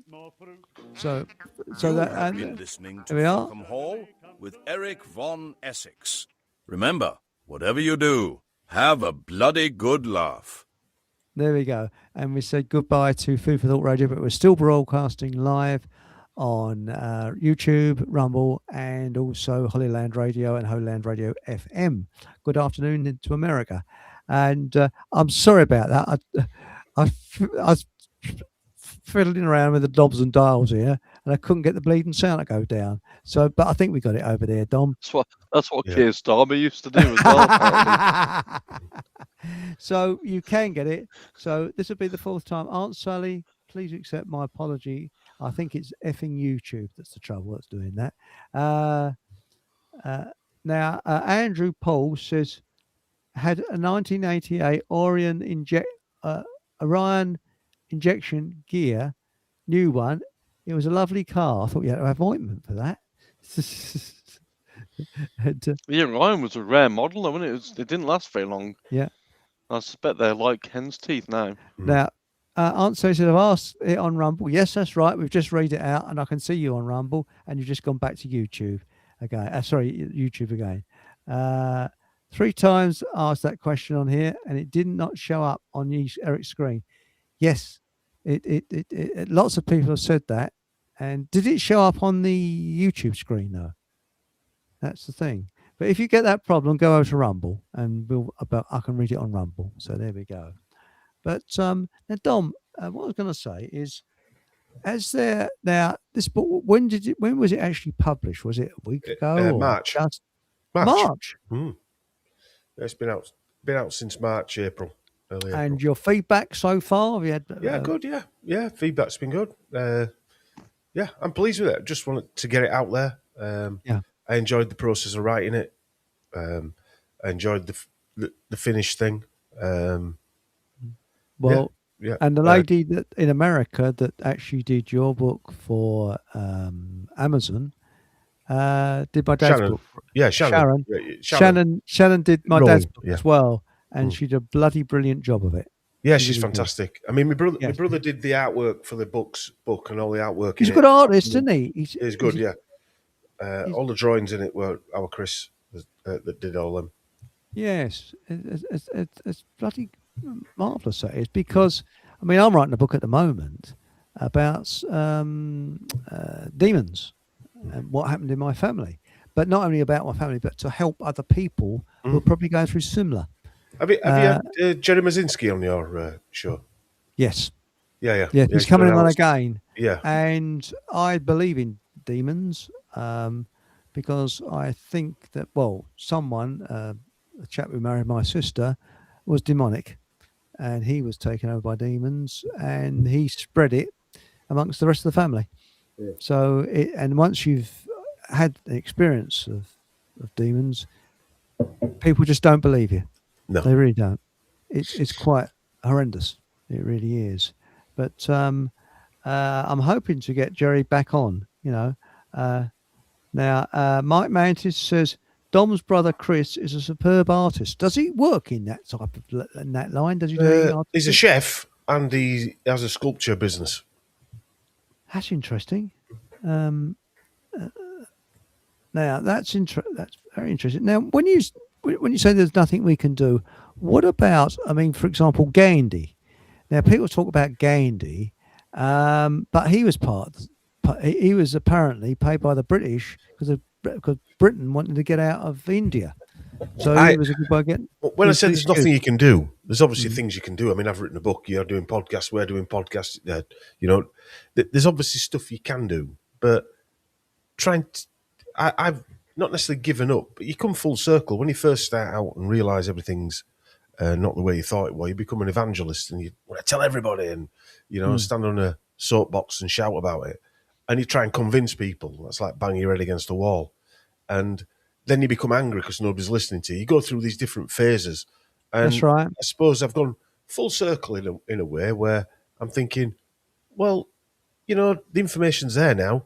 You can't force people to wake up. You can nurture people maybe and put nuances out there. But people are going to come around to it in their own time. And I actually only think in this world or this realm, whatever it is, that for people who are purely believers can see what's going on. There's only enough room for a few of us at any one time. I think also empathy. If you're empathic, you will pick up on things much, much quicker. Yeah. And thank you, Andrew Paul. Good to make your acquaintance likewise. And Teddy Sharp says Glenn Hoddle was sacked as England manager for speaking out against demons. It was. And James has come up with a good one here. James Lavender said, Freemasonic demons, yes, because I believe that Freemasons, allegedly, I believe, to cover myself, possibly open up portals that they shouldn't open up. I'll go a bit deeper with Freemasons. There's a lot talked about Freemasons. I would say that the upper echelons of Freemasonry, I don't think all the average Joes, and I don't know them to talk about, but I don't think all the average Joes are probably into that. Your local lad who may be a Freemason probably is not worshipping demons. Yeah, they don't know they're doing it though. I think they're innocent. That's what I'm trying to say. Maybe it's being utilised. Yeah, because everyone I've known, their families have been affected. Yeah. So they're enticed in by doing things for charity when in reality, like Paul was saying, it's inverted. And it is. And so that's how they get the innocents involved, don't they? By that's right. I don't know, helping a football club or helping a local rugby team, and it draws you into it, or draws people into it. Look at Jimmy Savile and Margaret Thatcher supporting the what is it now? The children's charity. Yeah. Yes, very good. Say, Paul. I think, like you're saying, Don, that I think the lower, like the 1 degree, 2 degrees, they haven't got a clue. But what the 33 degrees, and apparently it goes above that. Apparently it goes a lot higher than that. I thought 33 was the highest one. But I suspect the ones that are the 33 degrees, the ones at the lower end won't know what the 33-degree Freemasons know. That's for Yes. sure. Well, I think Churchill was a 33-degree, and he was a druid, and so was the Queen. She wasn't. I don't know about Freemason, but she was a druid. Pink Planet says 2/3 in the world, 2/3 angels, 1/3 demons exist on Earth apparently.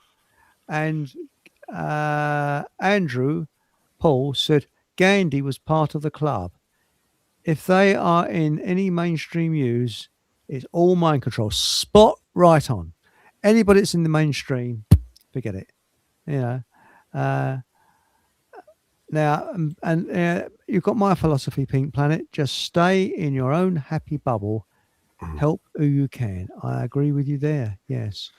Do you not think that we're dotted around? I've said this before when Steve's been on.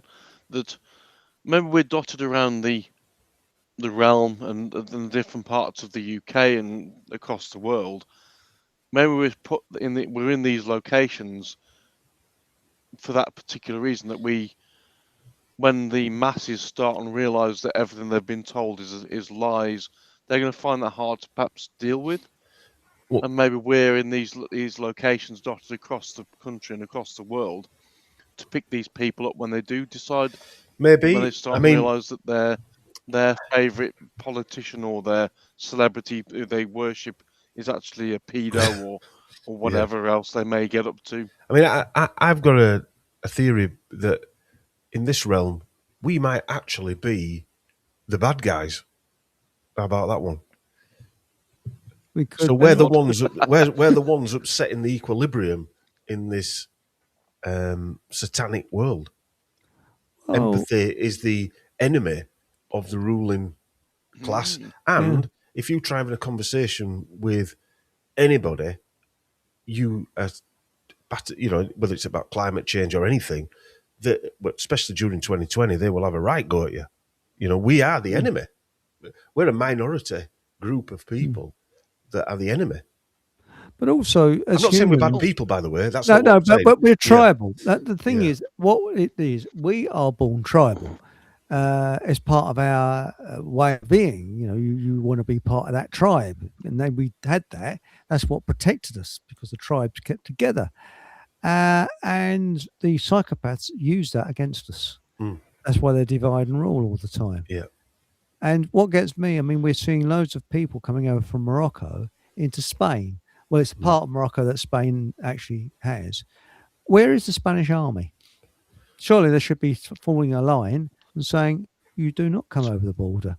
Well, also, do you really think, does anybody think that 50 flag? Oh, yeah. Does anybody think 50,000 men were just queuing up to get in there, or were they brought there en masse? Precisely. It doesn't just happen. No. I'm going to have to go in a sec, guys, I'm afraid. I fully understand. Well, very, very quickly, Mike Mantis says Gandhi hated Africans. Yes, that's true.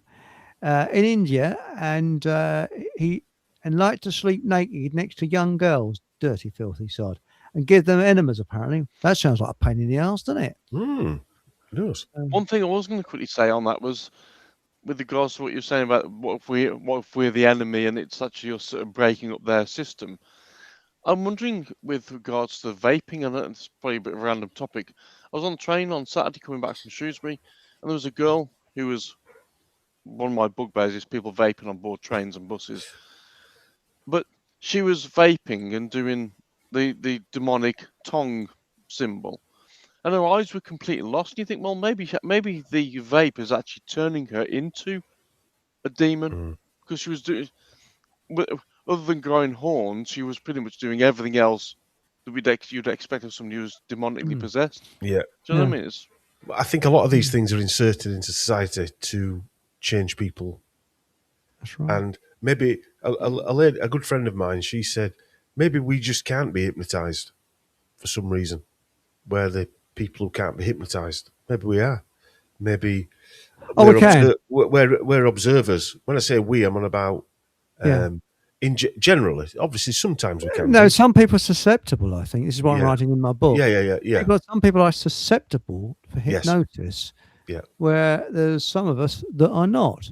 Yes, that's what I mean. And I've noticed, I've worked in various offices where you get a psychopath come in, or what you assume to be a psychopath or narcissist.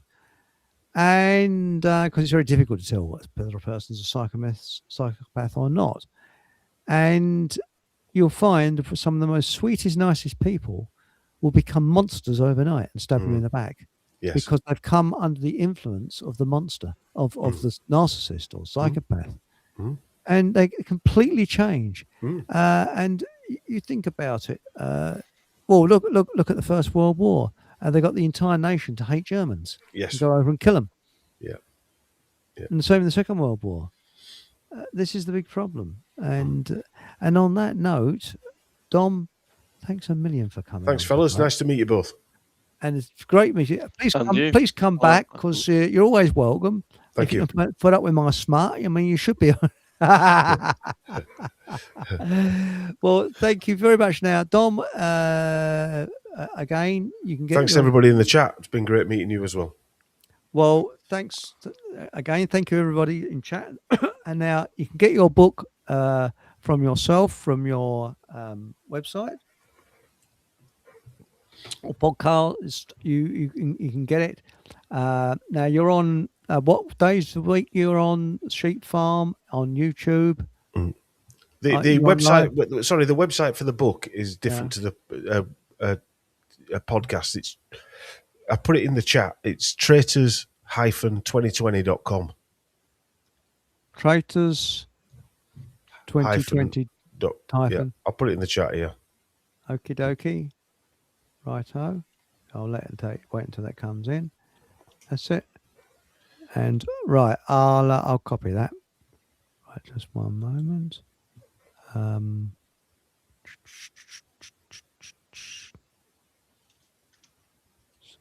as. Right, there we go. Trying to. Just one moment. Copy link address. Right, I'll just shove it in the. I was just about to post that in there. You beat me to it. So you can't fool me. I'm too stupid. Here we are. It's gone into chat. There it is. Okay, so it's in chat. Thank you very much. And when do you broadcast? It's on Saturdays. Saturdays. We always have a new release out on a Saturday. And what time? UK time? It's not necessarily live, but it just goes out sometime on a Saturday. Generally after lunch. Yeah. After lunch. That's fantastic. And that's Sheep Farm. Yeah. And that's fantastic. Thank you very much, gentlemen, for coming on. And Thank Dom, you. Please come back again. And it's been great having you. It's a fantastic show. Please join us tomorrow night at 8 o'clock, same time, same place, for another exciting show. And remember, please subscribe, shove a thumbs up. If you're feeling generous, buy me a coffee, get a bit thirsty. And whatever happens, have a bloody good laugh and good night.